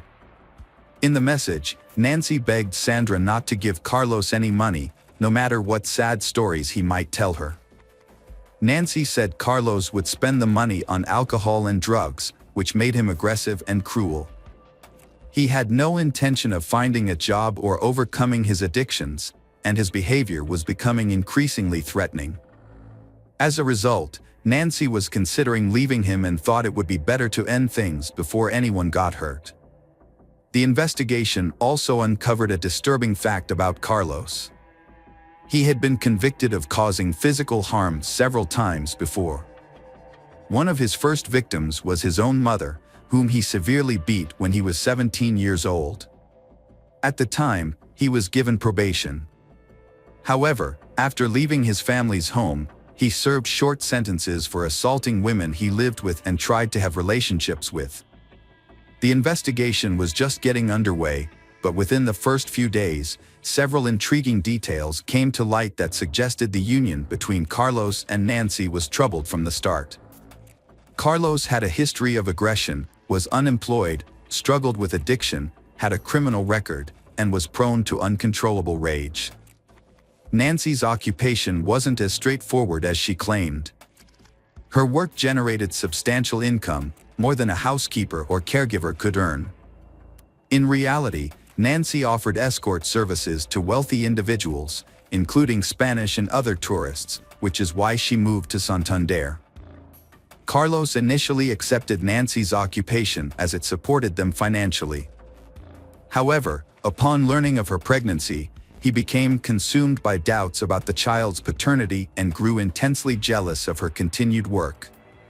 His behavior became erratic, fluctuating between forbidding her from interacting with men and pressuring her to work for money. The man spent the money he took from his mother solely on himself and his vices. A disturbing discovery was made in a rented apartment, where Nancy and Carlos had been missing for nearly a week. Although Carlos had been in contact, he only sent messages and didn't reveal his location. On August 26, the police finally obtained a warrant to search their empty rental apartment in Santander, and what they found was shocking, leaving no doubt that Nancy was deceased. Blood was found throughout the apartment, with some attempts to clean it up. However, it was still visible in many areas. Further investigation revealed fragments of bones, hair, skin, and internal organs in the clogged drains of the bathroom and toilet. Forensic analysis confirmed that these remains belonged to the missing woman, Nancy. Although Nancy's body was not found in the apartment, evidence suggested that she had been brutally murdered and dismembered in the bathroom. Her remains were likely disposed of elsewhere. Carlos became the prime suspect in the case, but his whereabouts were unknown. A package for a small hatchet was found in the apartment with Carlos' clear fingerprints on it. Security footage from a local hardware store showed Carlos purchasing the hatchet, rubber gloves, and large trash bags on August 20th. He bought a small cart from an elderly vendor who instantly recognized him from a photo. This led to his arrest and the start of a search for the body. The next day, Carlos went to a police station in Madrid. Trying to deflect suspicion from himself, he went to report Nancy missing but was immediately arrested as the main suspect in the gruesome crime. Carlos claimed he had no involvement, stating that he and Nancy had argued and parted ways on August 20th. He said he left the town in an emotional state and was unaware of any events involving Nancy afterward. He suggested that Nancy might have been attacked when she returned to the apartment to gather her belongings. However, his story was unconvincing, especially after police found his fingerprints on the hatchet packaging. In the following days, police thoroughly searched nearby wastelands, sewer systems, and the coastline with the help of dogs, but found no sign of Nancy. They then tracked Carlos's movements from August 20th to 26th using his mobile phone signals. The results showed he spent 3 days traveling along the coast, visiting the cities of Bilbao and Burgos before heading to Madrid. It was evident that Carlos attempted to conceal his actions. The investigation continued in Santander. On August 20th, surveillance footage revealed Carlos walking towards a large natural forest park in the evening. He returned to his apartment late at night and then exited again with a cart containing irregularly shaped bags. Carlos vanished from view upon entering the wooded area due to limited camera coverage. He reappeared later with a much lighter cart. After proceeding towards the railway tracks, he returned significantly lighter, indicating where the body might be. However, one question remained unanswered: where was the child? It wasn't until September 16th that authorities discovered bags containing severely decomposed human remains in dense underbrush on a hillside. The remains were identified as those of the missing Nancy Gores, which had been divided into 20 parts using a hatchet, as revealed by security camera footage. While all items transported in the cart were recovered, something was still missing. Nancy's 4-month-old fetus was not found among the remains. The victim's genitals and lower abdomen showed severe injuries from a knife and hatchet. This suggests that the perpetrator removed the fetus and got rid of it separately from the mother's body. Carlos denied being involved and gave conflicting statements. He tried to blame someone else, but the victim's blood was found on his clothes and shoes, which he had tried to wash off. Even though Carlos wouldn't admit to the crime, investigators figured out what happened. Experts think that on the afternoon of August 20th, the man got into an argument with his pregnant partner. He then brutally beat and strangled her in the kitchen, where blood was found on the floor and walls. Carlos moved Nancy's body to the bathroom. Afterward, he went shopping at a hardware store and the market. Using a hatchet and a large kitchen knife, he divided Nancy's body into 20 parts in the bathroom. He placed the pieces into bags, loaded everything into a cart, and then went to the park to look for secluded places to dispose of the body. Late at night, he followed a pre-planned route deep into the park, scattering the bags in various locations, hoping they would never be found. During his trial, Carlos denied his guilt and claimed he loved Nancy. The whereabouts of the fetus he removed from her body remain unknown. From the time of the crime until his arrest in Madrid, Carlos lived off the money he stole from Nancy. He spent the money daily in bars across various cities. It took law enforcement nearly 2 years to investigate, gather evidence, and find witnesses, and the murder trial is scheduled to start in July 2022. In November of the same year, Carlos was found guilty of the premeditated, brutal murder of Nancy and her unborn child, as well as the dismemberment and desecration of her body. However, many considered the sentence handed down to the murderer to be too lenient. Carlos received a prison sentence of 25 years and 6 months. He was also required to pay €150,000 in compensation to Nancy's parents and daughters. Hello friends, welcome to our channel. Today we're going to take a look at another horrible case with you. The case of Natalee Holloway. Natalee Holloway was born on October 21, 1986, in Clinton, Mississippi, to Elizabeth and David Edward Holloway. Her parents had a loving relationship that began in their youth, but after 13 years of marriage, they divorced due to the stresses of domestic life. Following the divorce, Natalee and her brother Matthew lived with their mother, who continued to receive emotional and financial support from their father. In 2000, Elizabeth remarried to George Twitty, a businessman from Alabama, and the family moved to Mountain Brook. The transition was seamless, and Natalee and her brother remained close to their father, visiting him regularly during holidays. Natalee's upbringing was deeply influenced by her family's strong Christian values, which emphasized kindness, modesty, and community involvement. As a result, she developed into a compassionate and humble individual who prioritized her studies and extracurricular activities over social events. Despite her popularity, Natalee chose not to attend parties or go on dates, instead focusing on her goals and aspirations.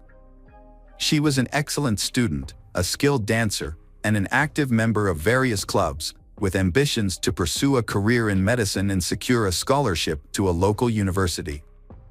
On May 26, 2005, Natalee joined 123 other students and 7 chaperones on a trip to a beautiful Aruba island. The group of 18-year-olds stayed at the Holiday Inn and spent their time relaxing on the beach, swimming, and enjoying the local restaurants and entertainment. They made the most of their trip, dancing into the early hours of the morning. On the night of May 29th to 30th, Natalee was initially acting normally in socializing while sober. However, after consuming a drink given to her by Joran, her behavior changed, indicating that she may have been under the influence of a substance. The staff at Carlos and Charlie's bar had a positive opinion of Natalee, but viewed Joran unfavorably due to his history of poor behavior, gambling, and substance abuse. Joran had a reputation for renting hotel rooms with friends, where they would invite foreign women and secretly record their activities, later uploading the videos online. Natalee Holloway's disappearance began with a frantic phone call from her mother, Elizabeth Twitty. After failing to reach her daughter, Elizabeth contacted one of the trip's chaperones to report her concerns. Elizabeth's instincts told her something was wrong, as Natalee was a responsible and punctual person who always stayed in touch. When Natalee didn't return to the airport with the rest of the group on May 30th, Elizabeth's worst fears were confirmed. Her belongings, including her phone and passport, were still at the hotel, but Natalee was nowhere to be found. Elizabeth and her husband quickly flew to Aruba to search for their missing daughter. When Elizabeth arrived in Aruba, she discovered more about Natalee's disappearance than the police had. Unfortunately, the authorities didn't seem to be in a hurry to investigate and initially disregarded Elizabeth's concerns. This type of case isn't unusual in Aruba, and the police appeared to be taking it lightly. They implied that it was common for tourists to miss their flights or lose track of their group, and that Natalee was probably just having fun, drinking, or socializing with new people. Natalee's last known whereabouts were on May 30th at around 1:30 a.m., when she left a bar with a man named Van der Sloot. They got into a car with 2 other young men, and that's the last time she was seen. Natalee and her friends had been spending time at the notorious Carlos and Charlie's nightclub and casino. On one of those nights, she met a 17-year-old local named Joran, who offered to buy her a drink. He then invited her to visit a lighthouse and see sharks in the area. As they left the club, a silver Honda car driven by the Deepak Kalpo brothers was waiting for them. Elizabeth contacted the police for a second time 4 hours later, and this time she shared some concerning information. As a result, the 3 individuals were detained. Van der Sloot initially claimed he didn't know Natalie, but eventually admitted he had left the bar with her. According to him, they spent some time driving around, stopped by the beach, and later dropped Natalie off near her hotel. Deepak Kalpoe brothers, 18, and the 21-year-old, confirmed Van der Sloot's story.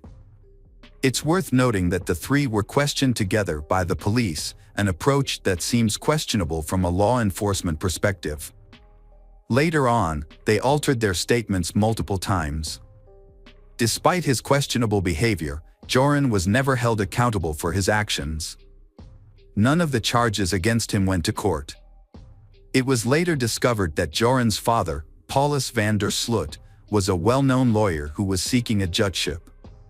Apparently, corruption was prevalent in Aruba, allowing individuals like Joran to avoid accountability for their actions. As the investigation continued, David Holloway, Natalie's father, arrived in Aruba and joined the search efforts, which were led by his ex-wife and journalists.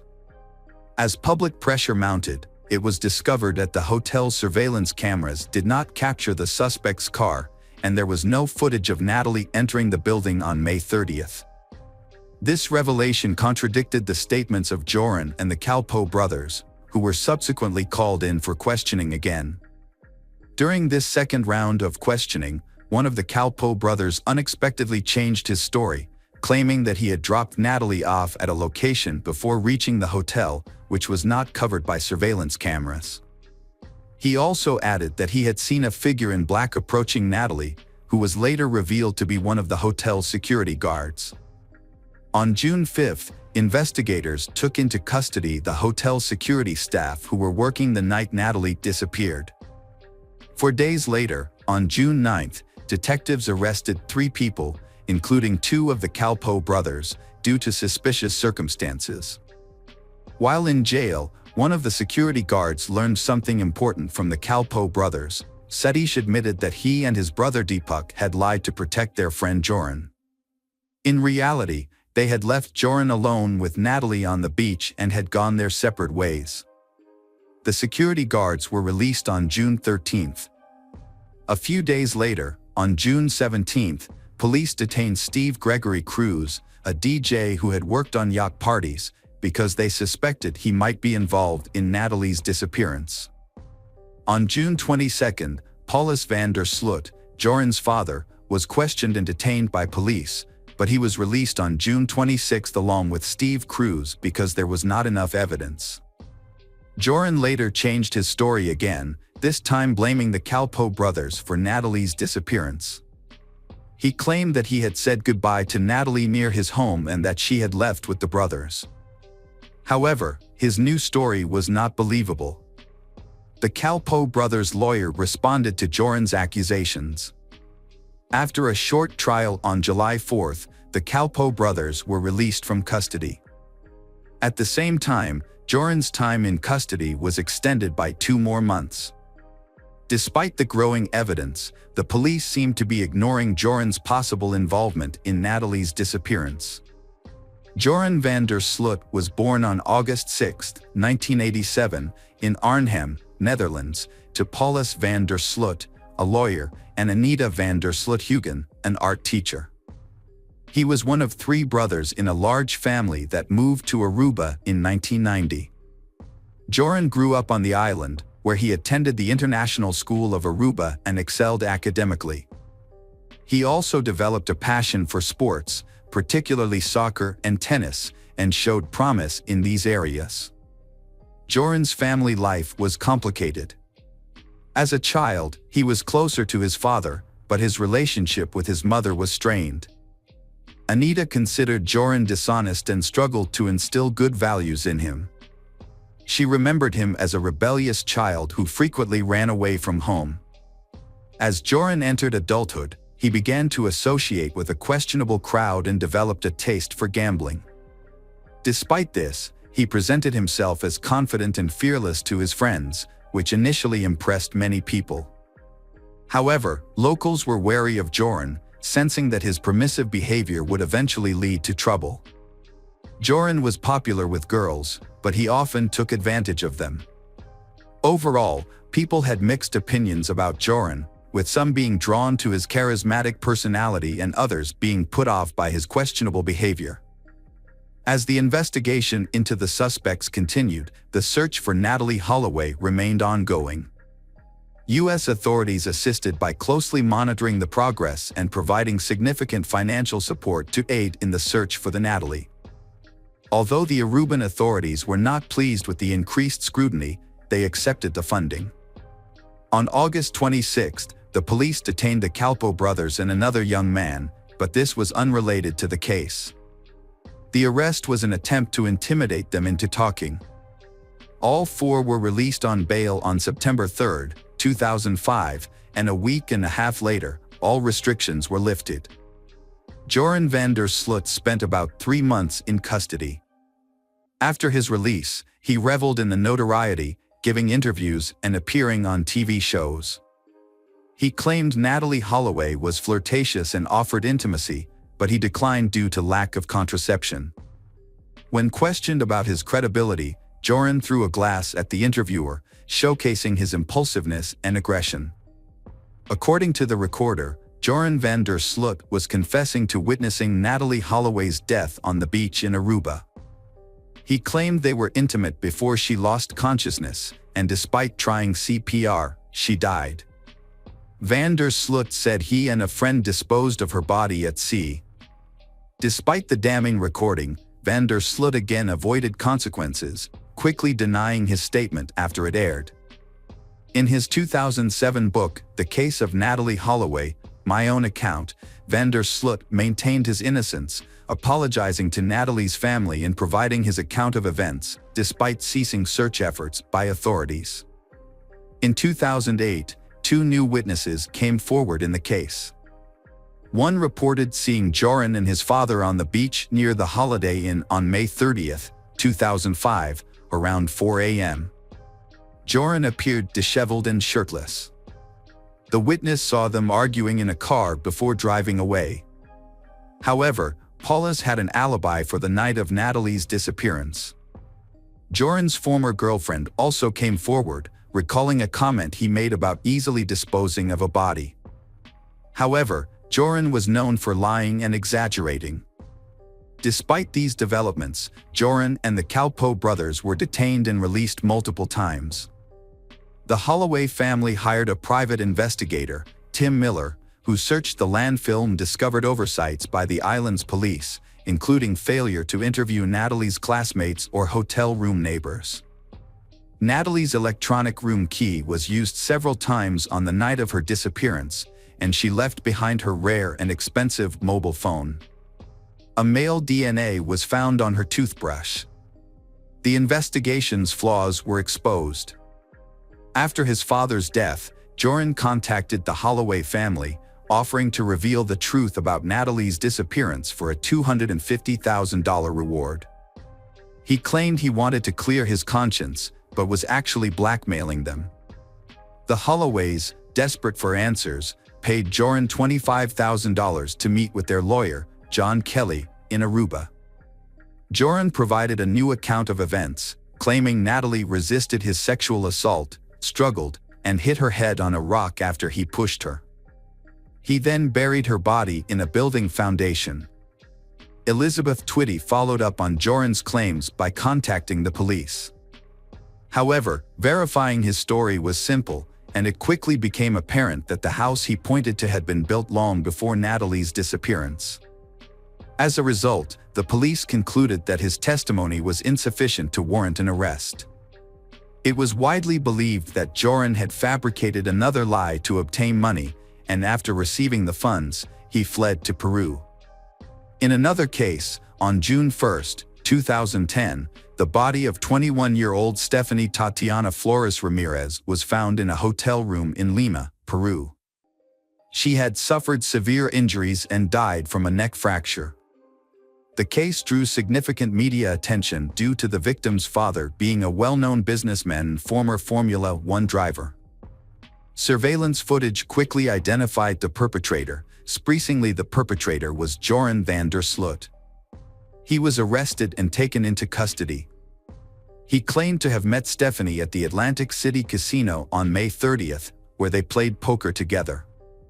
They then decided to continue their time in his hotel room, where they gambled at an online casino. Stephanie discovered disturbing information on Joran's laptop while he was in the bathroom. She learned that he was a suspect in the disappearance of Natalie Holloway, which frightened her and made her want to leave. However, Joran caught her and became enraged when he realized what she had found. He physically attacked her until he was certain she was dead. After the attack, Joran showered and left the scene, instructing the staff not to disturb Stephanie, falsely claiming she was sleeping. Her body was found 3 days later, on June 3rd. Joran was caught on June 4th while trying to flee to Chile and subsequently confessed to the crime. The news of the murder shocked the U.S., especially given that it occurred exactly 5 years after Natalie Holloway's disappearance. Elizabeth Twitty, Natalie's mother, was moved by the news, saying that justice had finally been served, but at a terrible cost. On January 11, 2012, Joran van der Sloot was sentenced to 28 years in prison for Stephanie's murder and ordered to pay the Ramirez family $75,000 in compensation. Joran was first imprisoned at Pedras Gordas, but was later moved to Chalip Pala in 2014. During his incarceration, he married a Peruvian woman he met in 2010 while she was visiting another inmate. She believed that Joran had genuinely changed and become a better person, describing him as attentive and gentle during their time together. However, this proved to be a facade, as Joran was actually using her for his own benefit and showed no remorse for his past actions. Meanwhile, Natalie Holloway's family was seeking closure. In June 2011, her father, David Holloway, filed a petition in an Alabama court to have Natalie declared legally deceased. Natalie's mother opposed this move, holding on to the hope that Joran would eventually confess to the crime and face trial. After 2 hearings, Judge Alan King ruled in favor of the declaration, stating that all necessary requirements had been met. On January 12, 2012, the court officially declared Natalie deceased. On June 8, 2023, van der Sloot was extradited to the United States and taken to the Hoover City Jail in Alabama. The next day, he was charged with extortion and wire fraud, but he denied all charges. However, on October 18, 2023, he changed his plea and admitted to murdering Natalie Holloway. He confessed to killing her on May 30, 2005, by hitting her with a cinder block after she rejected his advances, and then disposing of her body in the ocean where it was likely consumed by sharks. Although van der Sloot confessed to the crime as part of a plea deal, this confession cannot be used as evidence in court. As a result, he was sentenced to 20 years in prison, which will be served at the same time as his existing prison term in Peru. Despite the confession, Natalie Holloway's disappearance remains an open case in Aruba, and her murder has gone unpunished due to a series of cover-ups, corrupt deals, and bureaucratic delays, despite widespread international attention to the investigation. Hello friends, welcome to our channel. Today we're going to take a look at another horrible case with you. The case of Gabriela Alcano. Gabriela Alcano was born on May 17, 2001, in Santiago, the capital city of Chile. She was the only child of Federico Alino and Carolina Donosa Campos, and the first grandchild in a large, close-knit family. Her paternal uncle, Rodrigo, who served as her godfather, and her grandfather, Carlos, both adored her deeply, with Carlos regarding her as the central figure in his life. Gabriela grew up in a loving and supportive environment, despite her family's modest means. Her parents, though not wealthy, worked hard to provide her with a good education and upbringing. When Gabriela was 5, her parents divorced, and she lived with her mother, who dedicated herself to raising her. Her father, however, remarried and had 2 younger sons, but he continued to support Gabriela and her mother financially and remained involved in her life. Gabriela was a sweet and friendly child, who was a bit shy but made friends easily. Her gentle nature and lovely appearance earned her admiration from those around her. She excelled academically, enjoyed music, dance, and art, and her parents encouraged her talents. Gabriella cherished her relationships with her younger half-brothers, spending quality time with them at her father's nearby home during weekends and holidays. Overall, Gabriella's childhood was a happy and carefree time, filled with love and support from her family. Gabriella's first love was at the age of 15. She fell for Fabian Chasis Aravan, a fellow student who was a year older. At first, their relationship was innocent and sweet. They would walk together, share ice cream, and steal kisses. Fabian came from a good family with well-respected parents who valued education and raised him to be a good person. However, Fabian was a quiet and private person who struggled with social interactions. He would avoid eye contact and turn away from others, leading many to think he was just shy. Gabriella's father met Fabian and thought he was a calm, dependable, and responsible young man. He had a serious talk with Fabian, asking him to take care of Gabriella, and Fabian promised to do so. Initially, Fabian made an effort to be attentive and caring. However, as time passed, a different side of Fabian emerged. He became controlling and cruel, revealing a darker aspect of his personality. Fabian's controlling behavior dominated the relationship. He was intensely jealous and dictated who Gabriella could and couldn't interact with. He monitored her phone activity, insisting on instant responses to his calls and messages, regardless of the time. If she failed to comply, he would throw tantrums, displaying childish and abusive behavior. During the first 6 months of their relationship, Gabriella attempted to downplay Fabian's frequent outbursts of anger and jealousy, believing they would eventually subside. Blinded by her love for him, she tried to meet all his demands and held on to the hope that he would revert to the caring and gentle person she initially fell in love with. Fabian's behavior became increasingly irritable, volatile, and aggressive. He emotionally drained Gabriella, progressing from verbal abuse to physical mistreatment. He would slap her, pull her hair, or grab her hands, often leaving no visible marks. However, bruises would occasionally appear on her wrists and shoulders, evidence of Fabian's rough handling. Gabriella tried to hide her situation, but her loved ones noticed her depressed state and frequent tears. She was no longer her usual cheerful and outgoing self, instead withdrawing from friends and avoiding contact with people Fabian had forbidden her from seeing. Gabriella repeatedly tried to end her relationship with Fabian, but he would not let her go. Despite her efforts to break free, he would pressure her into getting back together. This cycle of breaking up and reuniting continued for over a year, marked by Fabian's stalking, threats, and harassment. In 2017, Fabian got into trouble for physically attacking a classmate outside of school. Although the details of the incident were unclear, he was accused of mistreatment and assault, which could have led to jail time. However, the case was settled out of court, and Fabian was expelled from school. He was forced to complete his education through homeschooling. When Gabriella finally decided to end the relationship for good, Fabian became angry and desperate. He apologized and promised to change, begging her to take him back. However, when she refused, he began to stalk and harass her.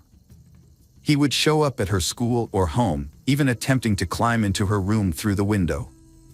He bombarded her with dozens of calls, texts, voice messages, and social media messages, trying to intimidate her into resuming their relationship. Gabriella was determined to end the relationship, despite Fabian's erratic behavior. His messages veered wildly from apologetic to threatening, but she remained resolute. However, Fabian's actions were unpredictable and frightening. He would often vanish for weeks, giving Gabriella a glimmer of hope that he had moved on, only to reappear and resume his harassment. Fabian's behavior was relentless and intrusive. He would follow Gabriella everywhere, showing up unexpectedly and causing public scenes. His outbursts were loud and intimidating, leaving Gabriella feeling anxious and fearful. As a result, she became reluctant to be alone, always seeking the company of friends or family after school. She would often meet her mother at work and travel home with her, or ask her father or uncle to accompany her on trips. This constant vigilance took a toll on Gabriella, leaving her exhausted and drained over several months. A devastating series of events began to unfold for the Alcano family when a burglar broke into the home of Federico's second wife, taking her life in a tragic turn of events. At the time, the children were at school and Federico was at work, leaving her alone and vulnerable. Fortunately, the perpetrator, a neighbor with a prior conviction, was apprehended immediately.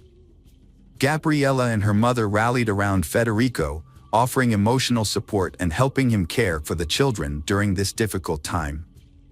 Although Gabriella's thoughts were temporarily diverted from Fabian, who had gone missing around the same time, she remained focused on her own goals. She was busy preparing for entrance exams, hoping to secure a spot at one of Santiago's most prestigious universities, where she aspired to study journalism or advertising. However, this tragedy was only the beginning of a series of heartbreaking events that would soon befall the Alcano family. In May 2018, Fabian suddenly re-emerged, beginning a campaign of obsessive stalking that made Gabriella feel unsafe in all aspects of her life. He was able to access her property by climbing over the fence and even showed up at places she regularly visited, such as the supermarket and the mall. By early June, Gabriella was so alarmed by his behavior that she sent screenshots of her disturbing messages with Fabian to her two closest friends, including audio recordings where he explicitly threatened her and demanded they restart their relationship. Gabriella was secretly living in fear for her own safety and that of her loved ones, but she chose not to share her concerns with her family to avoid causing them unnecessary worry. On June 10, 2018, the Alino family came together to celebrate a milestone birthday, Carlos's 80th.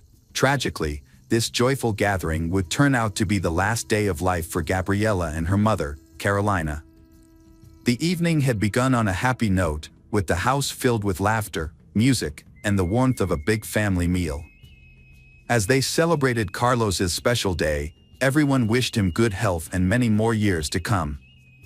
Gabriella played with her younger brothers and her uncle Rodrigo's children, but despite the festive atmosphere, she seemed somewhat preoccupied and distant.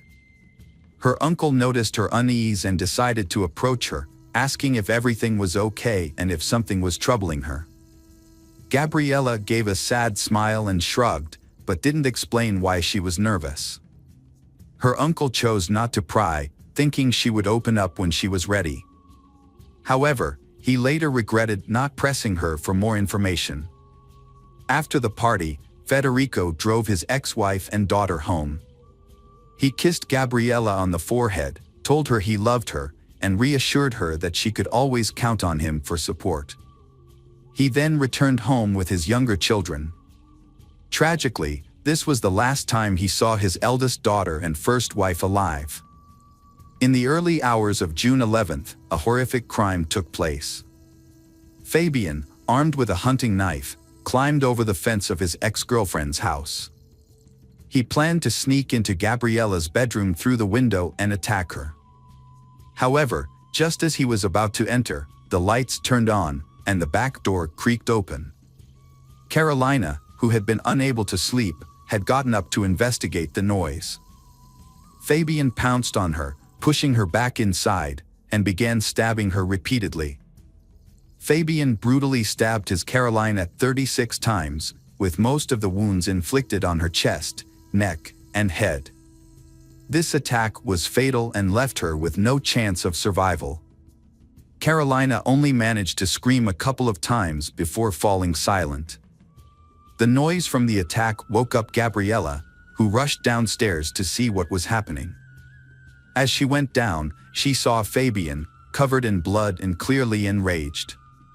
He caught hold of her and dragged her down. Gabriella was desperately trying to call the emergency services with her phone, but she couldn't make the call. In a horrific act, Fabian attacked Carolina and stabbed her once in the chest, piercing her heart and instantly killing her. He then moved her body to the kitchen. After the murder, Fabian tried to cover his tracks by wiping away his fingerprints and cleaning the bloody footprints.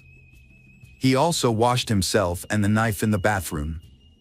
After cleaning up, Fabian left the house quietly around 5:30 a.m. without being noticed by the neighbors. Following the event, Federico appeared unaffected. However, concerns grew when Carolina, typically a reliable and communicative colleague, missed work for 2 consecutive days without answering her phone. Her employer contacted Federico, asking him to find out what had happened to Carolina. When questioned, Federico was surprised and claimed to have called Carolina, but she was unreachable, as was Gabriella, whose phone was off.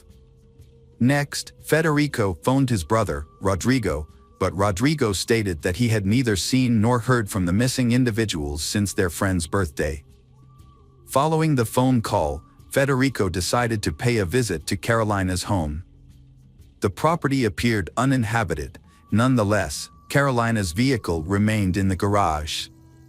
Without forcibly entering, despite possessing a spare key, Federico merely checked on the status of the property.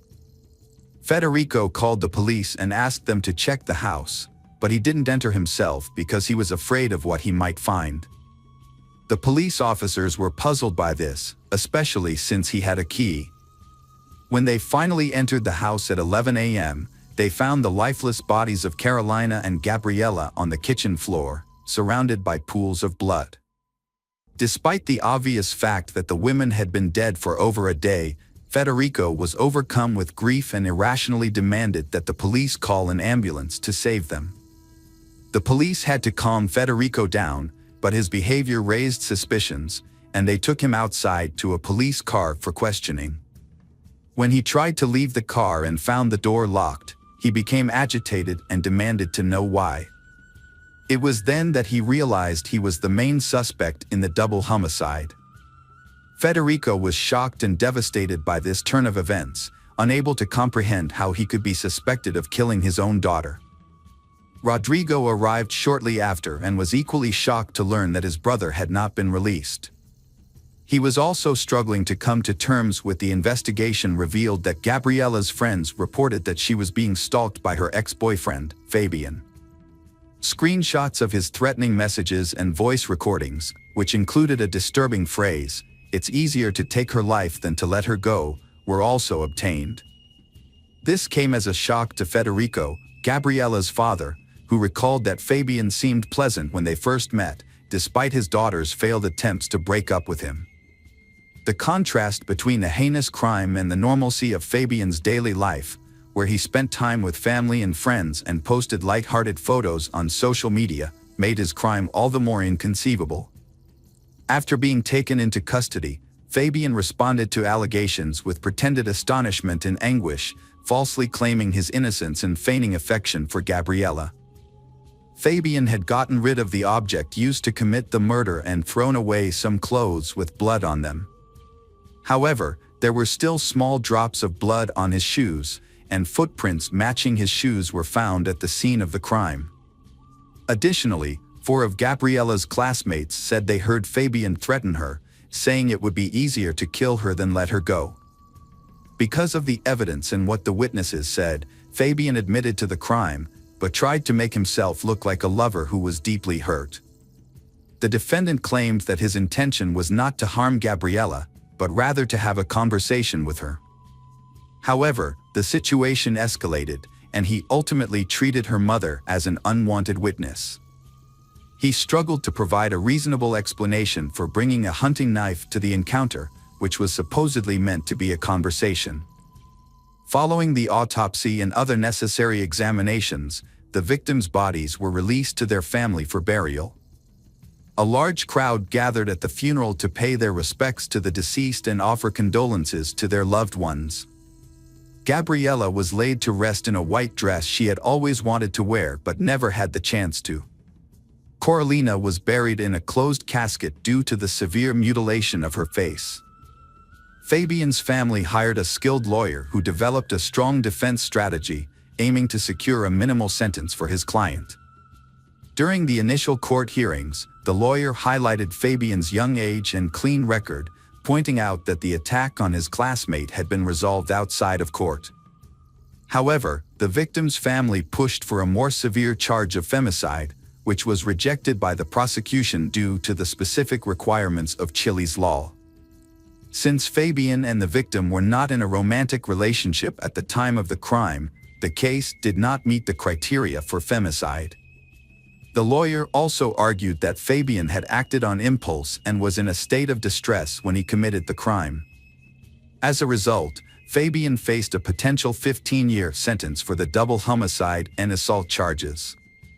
The victim's family, understandably, demanded the maximum punishment for Fabian. After the initial hearings, the judge gave both the prosecution and defense 6 months to gather evidence. Fabian's lawyer requested his release pending trial, but the judge denied this request, keeping Fabian in custody. Gabriella's father was furious. He lost 2 loved ones to violent deaths. Now, the person responsible for the murders of his ex-wife and daughter might receive a lenient sentence. The defense lawyer tried to blame the victims, and the authorities seemed willing to accept this excuse. In response, Gabriella's father and uncle, along with women's rights groups, proposed Gabriella's Law. This law would broaden the definition of femicide to include intimate partner violence, regardless of whether they was married or cohabiting. The National Office for Women and Gender Equality soon joined the cause, actively pushing for the law. Although the bill faced opposition due to concerns that it could lead to new charges and stricter penalties for perpetrators already in prison, feminist groups nationwide rallied behind the Alino family. They organized marches and demonstrations in support of Gabriella's Law. In August 2019, a year and 3 months after the tragic murders, significant changes were made to Chile's femicide law. Known as Gabriella's Law, these amendments aimed to strengthen the country's response to violence against women. The law now defines femicide as any act of violence, injury, or murder committed against a woman due to hatred based on her gender, regardless of the relationship between the victim and the perpetrator. Additionally, the law considers it an aggravating circumstance if the victim is a minor or has health issues. In April 2022, Fabian Ceres went on trial for attacking his ex-girlfriend and her mother 4 years earlier. Thanks to Gabriella's Law, the defense had limited options. Fabian was charged with femicide under aggravating circumstances because one of the victims was a minor, as well as with double homicide and assault. On April 20th, he was sentenced to life in prison without the possibility of parole. After the verdict was delivered, Federico and Rodrigo spoke to the court, expressing their gratitude to the judges for their fair decision. They acknowledged that no punishment could restore the life of their loved ones, Carolina and Gabriella, but emphasized that a life sentence for the perpetrator would serve as a safeguard, protecting other women from suffering a similar tragic fate. Hello friends, welcome to our channel. Today we're going to take a look at another horrible case with you, the case of Lindsay Cutshall. Lindsay Cutshall was born in 1982 in the small town of White Eyes, Ohio, to a devoutly Christian family. Her father was a pastor, and she was raised with strong religious values. Despite her strict upbringing, Lindsay was an adventurous and active child who enjoyed sports and later developed a passion for hiking and extreme tourism. After completing her education, Lindsay attended Appalachian Bible College in West Virginia, where she honed her outdoor skills. She regularly went on hikes, climbed mountains, and rafted down rivers, often organizing her own expeditions. Lindsay's dream was to establish a summer camp for children and teenagers, where she could teach them wilderness survival skills, rafting, and other outdoor activities. Jason Allen was born in 1978 in Zeeland, Michigan, to a deeply religious family. As a teenager, he became fascinated with hiking and wilderness survival. Jason was a tall, athletic, and charismatic individual who possessed natural leadership qualities, which drew like-minded people to him. He was passionate about exploring new heights and mastering outdoor skills. Lindsay and Jason met in 2002 during a hiking trip in the Appalachian Mountains. At the time, Lindsay was still a student, while Jason worked as a mountain guide and climbing instructor. They quickly formed a connection after meeting for the first time, leading the young man to ask for her hand in marriage just 6 months later. Both sets of parents gave their approval, and the young man proposed to his girlfriend with a beautiful diamond ring. Shortly after, he gave her a second engagement ring. As a couple, they made ambitious plans for their future. They intended to get married in September 2004 and buy a spacious house to raise a family. But things didn't turn out as expected. Before their wedding, they worked as senior counselors at a Christian summer camp called Rock and Water in California's El Dorado County. Their goal was to gain experience and eventually open their own camp after the wedding. On the Friday evening of August 14th, Lindsay and Jason decided to take a weekend trip to the San Francisco area. Before leaving, they informed their colleagues of their plans and left 2 experienced counselors in charge of the camp, ensuring a smooth transition. They told everyone they would return by Monday, expecting no issues for either themselves or their temporary replacements. With their plan in place, they set off in Lindsay's 1992 red Ford Tempo, and unfortunately, this was the last time anyone saw them alive. By Sunday evening, Jason and Lindsay, both counselors, had not returned to camp, but their absence did not raise immediate concern. It was assumed they would arrive late that night or early Monday. However, when they failed to appear at the Monday morning roll call at 8 a.m. and their phones were unreachable, their colleagues grew worried. The group quickly notified the police and then reached out to Jason and Lindsay's families to inform them about the situation. The parents went to the camp right away to get more information about the incident. Their colleagues were particularly concerned because Jason and Lindsay were known for their reliability and punctuality. If they had encountered any issues, they would have likely found a way to communicate. Upon arriving at the camp, law enforcement officials began questioning their colleagues, but the investigation quickly hit a roadblock. No one knew exactly where Jason and Lindsay had gone.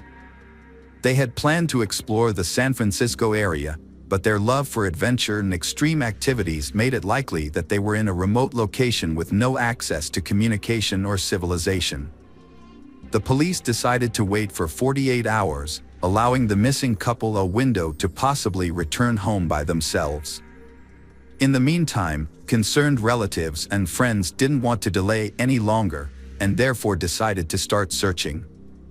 They reached out to everyone in their network, trying to gather information about the last time someone had contact with they. A missing person flyer featuring a photo of they was circulated, asking witnesses to report any potential sightings right away. By Tuesday, law enforcement had joined the search. The main focus was on the San Francisco area, its surrounding suburbs, and nearby localities. However, the large terrain made it challenging to thoroughly search every inch. A friend's insight that they frequently visited the secluded and picturesque rocky beaches led the police to concentrate on these locations. As the search effort dragged on for days, with several bodies found in sleeping bags in the targeted areas, the likelihood of finding they alive decreased significantly. On Wednesday, August 19th, a helicopter patrol spotted 2 bodies in sleeping bags on a remote rocky beach, indicating that the individuals were likely deceased rather than just resting. Upon arriving at the scene, police found a red Ford Tempo parked near a tourist shelter and a steep trail leading to a scenic beach.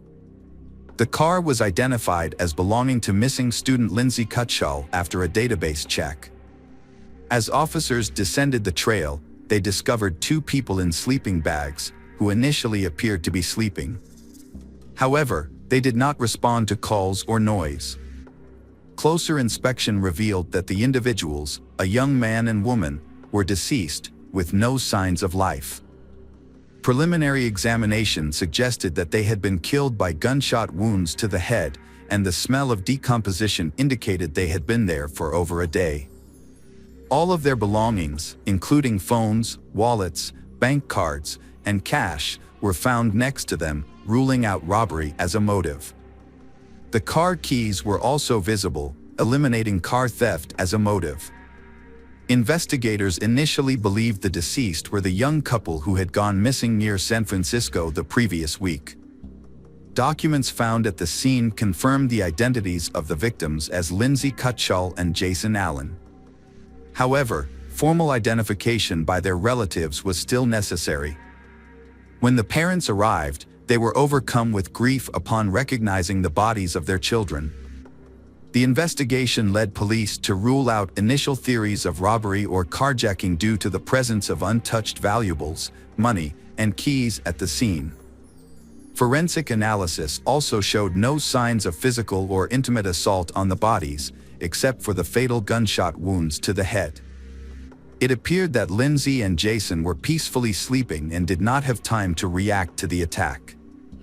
They showed no signs of trying to defend themselves, escape, or even get out of their sleeping bags, indicating a sudden and deliberate act that was similar to an execution or a revenge killing. The brutal murder of two individuals on a secluded beach left investigators with many questions but no clear answers. The beach was difficult to access, and there were no signs of anyone else being in the area. Despite a thorough search, no shell casings were found, leading investigators to believe that the shooter may have taken them or thrown them into the ocean. The fact that the shots were fired at close range into the victim's head suggested that the casings should have been nearby if they hadn't been deliberately moved. A search of the area revealed an empty beer bottle a few meters from the crime scene. This was notable because Lindsay and Jason did not drink alcohol and led a healthy lifestyle, suggesting that the bottle may have belonged to the shooter. The brand of beer was unusual for the area and was more commonly found in a neighboring state. Although it was unclear whether the bottle was connected to the crime, it was considered a significant lead in the investigation. A theory emerged that Lindsay and Jason may have had a confrontation with someone the day before their deaths, and this person may have returned at night with a gun to settle the dispute. Although Jason and Lindsay were known for being friendly, it was possible they may have unknowingly offended someone. Additionally, the shooter may have been intoxicated or mentally unstable. Examination of the bullets found in the victim's skulls showed they came from a rare Marlin rifle, specifically a .45 caliber Model 18, produced in 1994 by Marlin Firearms Company. This type of rifle was typically used for hunting and was often part of a collector's arsenal. This discovery was a significant lead in the investigation, but it remained the only concrete clue at the time. Investigation suggested that the shooter was likely a lone male. He may have been a hunter, collector, or gun enthusiast. To further the investigation, authorities aimed to reconstruct their final route, identify who they may have contacted, and determine when they were last seen alive. Fortunately, they had taken many photos, and their camera was found intact among their belongings, which provided a useful starting point for tracking their movements. A guest book at a tourist cabin near the lookout point, where they had parked their car, contained entries expressing their delight with the weekend getaway. They had also visited a fishing pier about 20 miles away on Saturday, as evidenced by the photographs they took.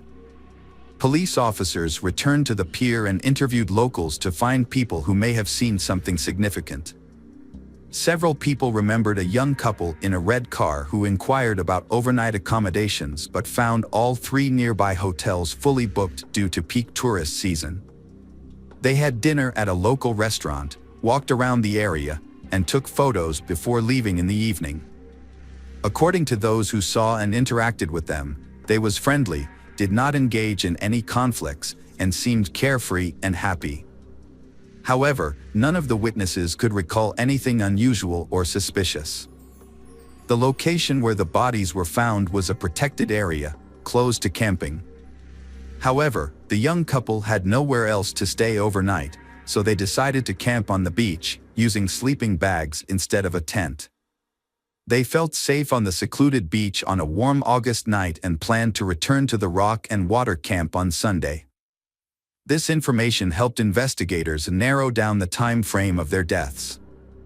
Since they went to sleep but didn't survive until morning, it's likely they were killed between 11 p.m. on Saturday and dawn on Sunday. Despite the ongoing investigation and public appeals for information, police withheld certain details, including the results of the ballistics analysis. This action was taken to prevent the suspect from being tipped off and getting rid of the murder weapon before the investigation could start. The investigation first focused on a local homeless man who was known to sleep on the beach where the crime occurred.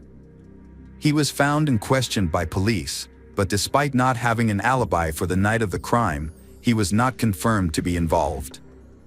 The main reasons for this were that the murder weapon was never found and his DNA did not match the DNA found on a beer bottle discovered at the crime scene.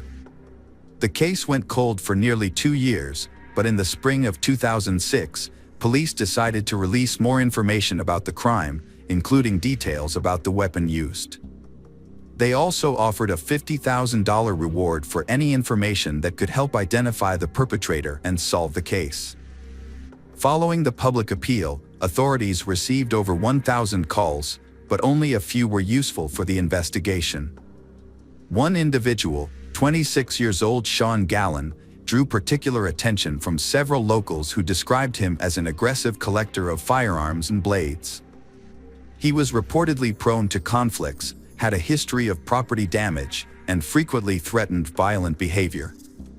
The police investigated Sean Gallen and questioned him because they already knew him from previous incidents involving fights and drunk driving. Upon inspecting his possessions, Sean did possess numerous weapons but did not own the rifle in question. Authorities were unable to verify his whereabouts around the time of the crime due to the year gap, and his DNA did not match the sample found on the beer bottle at the crime scene, forcing his release. Meanwhile, international authorities were investigating another individual, 61 years old Joseph Henry Burgess, who made locals nervous due to his tendency to carry firearms and exhibit aggressive behavior. Burgess was described as erratic, often claiming he received orders from God, sparking suspicion that he could be the perpetrator. Joseph Burgess was living in Canada in the late 1970s, feeling lost and without a clear sense of purpose or direction in his life. In 1978, he joined the Children of God commune, presenting himself as a deeply devoted individual. Those around him considered him excessively zealous. A rivalry with two young members escalated into hostility, and shortly after, both individuals were found dead with multiple close-range gunshot wounds to the head. The circumstances of their deaths were particularly notable. Their bodies were discovered in sleeping bags on a beach, suggesting they were shot while asleep. By the time the authorities arrived, Joseph had disappeared. Although evidence left behind implicated him in the crime, he had already fled to the United States, crossing the border illegally. Joseph managed to evade capture for nearly 25 years until the police linked him to a double homicide in California. However, the opportunity to question him was lost when a shootout occurred during his arrest, resulting in the deaths of both a police sergeant and Joseph, who initiated the gunfire. This ultimately unresolved case remained shrouded in mystery. A 35-year-old man named Seamus Gallen was killed by his younger brother, Sean Gallen. The brothers had gotten into an argument, during which Sean, who was under the influence of illicit substances, shot Seamus 3 times with a gun. Sean had a history with the police, having been previously investigated for a double murder on a beach, but was released due to lack of evidence. Since then, Sean had been in trouble with the law twice for causing property damage and making threats, but only received fines. It was also discovered that Sean was an avid hunter and enjoyed making knives and other bladed weapons. People who knew him described him as antisocial, aggressive, and unpredictable. After killing his brother, Sean tried to run away but was caught almost immediately. The police decided to take another look at Sean's possible involvement in a crime that happened 13 years ago. They found useful information on his social media page, where he had posted pictures of his large collection of weapons and talked about his supposed psychic abilities. According to his posts, Sean believed he was on a special mission and was receiving instructions from outer space.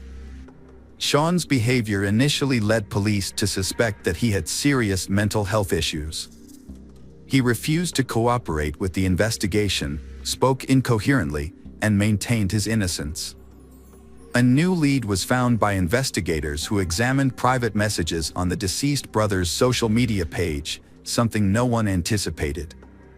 In 2006, a $50,000 reward had been offered for information about a double homicide case. Sean's former girlfriend had messaged his brother, suggesting that she could claim the reward by turning Sean in. It appeared that both the girlfriend and the brother had knowledge about the case, but they had chosen to remain silent. Unfortunately, it was no longer possible to question either of them, as the brother had been shot and the girlfriend had died in a car accident 2 years earlier. However, when Sean was shown the printouts of the messages between his former girlfriend and his brother, he made a shocking confession. Despite his initial denials, Sean began to provide a detailed account of the events surrounding the double homicide.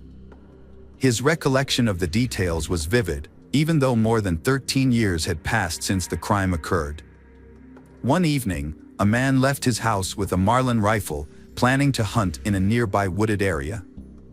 However, after wandering aimlessly for a couple of hours, he decided to head down to a nearby beach, which he believed was a good spot to find wild boars.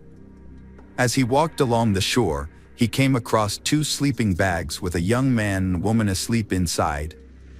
He stood there watching them for several minutes, when suddenly he heard voices in his head telling him to kill them. The man claimed that this was a mission from outer space that he had to carry out. So, he pointed his rifle directly at the young man's head and fired, instantly killing him. The sound of the shot woke she, but before she could even process what was happening, the man fired again, killing her as well. He then picked up the spent casings and put them in an empty beer can he had been carrying. Later, he threw the can into some bushes in his father's backyard, where he also hid the rifle, asking his father to keep it for him. Sean's father hid the murder weapon in the cellar of his old barn without asking any questions. Remarkably, Sean's account of the crime was later confirmed. When the barn eventually collapsed, the rifle was discovered at the site, and a beer can with shell casings was still hidden in the overgrown bushes in the backyard. The property's abandonment after Sean's father passed away in 2009 had helped preserve these key pieces of evidence. A beer bottle found on the beach was initially considered evidence, but it was later discovered to be unrelated to the crime. Sean claimed that voices in his head ordered him to commit violent acts and that he was not aware of his actions when he committed the crime. His defense argued that Sean was mentally ill and unfit to stand trial. The court relied on expert psychiatrists to assess the validity of these claims. The psychiatric evaluation found that Sean did indeed suffer from multiple mental health disorders, which were exacerbated by his use of alcohol and prohibited substances. However, the evaluation also showed that at the time of the crime, Sean acted with deliberation and careful planning, fully aware of his actions and the need to cover his tracks to avoid detection. Specifically, Sean deliberately killed the young man first, knowing that she would be less able to resist or defend herself if anything went wrong. Sean carefully removed the casings and handed the rifle to his father, instructing him to conceal it. Although psychiatrists diagnosed Sean with mental issues, they concluded he was mentally fit to stand trial and be held accountable for his actions. Notably, his family and former girlfriend were aware of or suspected his involvement in the double homicide, yet none of them reported him to the police. Sean's trial took place in the spring of 2019, nearly 15 years after the double homicide. On June 17, 2019, he was sentenced to 2 consecutive life terms without parole, plus an additional 94 years for killing his brother in 2017. He is currently serving his sentence in a special prison unit for inmates with mental disorders. Due to his continued claims of hearing voices and aggressive behavior, he is closely monitored to prevent harm to himself or others. The motive behind the double homicide was never established. According to reports, Sean randomly encountered they sleeping on the beach and decided to end their lives without apparent reason. Hello friends, welcome to our channel. Today we're going to take a look at another horrible case with you. The case of Lindsay Wilson. Lindsay Wilson was a kind and loving young woman. Lindsay had a deep-seated need for connection and love. Her major misstep was that she misjudged her partner and invested herself in their toxic relationship. Lindsay was 17 when she found out she was pregnant. Growing up in a loving and supportive family, she had never expected to become a mother so young. Although she was emotionally mature. What made it even more difficult was that her boyfriend, whom she had been dating since she was 13, abandoned her as soon as he learned he was going to be a father. His sudden departure left Lindsay feeling both upset and scared. Lindsay was all too familiar with the physical and financial strains of motherhood. Her family, the Wilsons, were loving and close-knit, but they had often struggled to make ends meet. Despite their financial challenges, Lindsay's parents had always worked hard to provide for their children. When Lindsay met Mitchell, 5 months into her pregnancy, she felt like she had been given a rare gift. Mitchell, who was 20 years old at the time, was attentive, caring, and gentle. What impressed Lindsay most was that her pregnancy didn't deter him. Instead, he was eager to be involved and supportive. Mitchell told Lindsay that he had fallen in love with her at first sight and wanted to spend the rest of his life with her, raising her child as his own. To show his commitment, Mitchell began working overtime to ensure that Lindsay and their unborn child would not have to worry about anything. 20-year-old Mitchell was a true gentleman. He was attentive and loving to Lindsay, despite her delicate condition.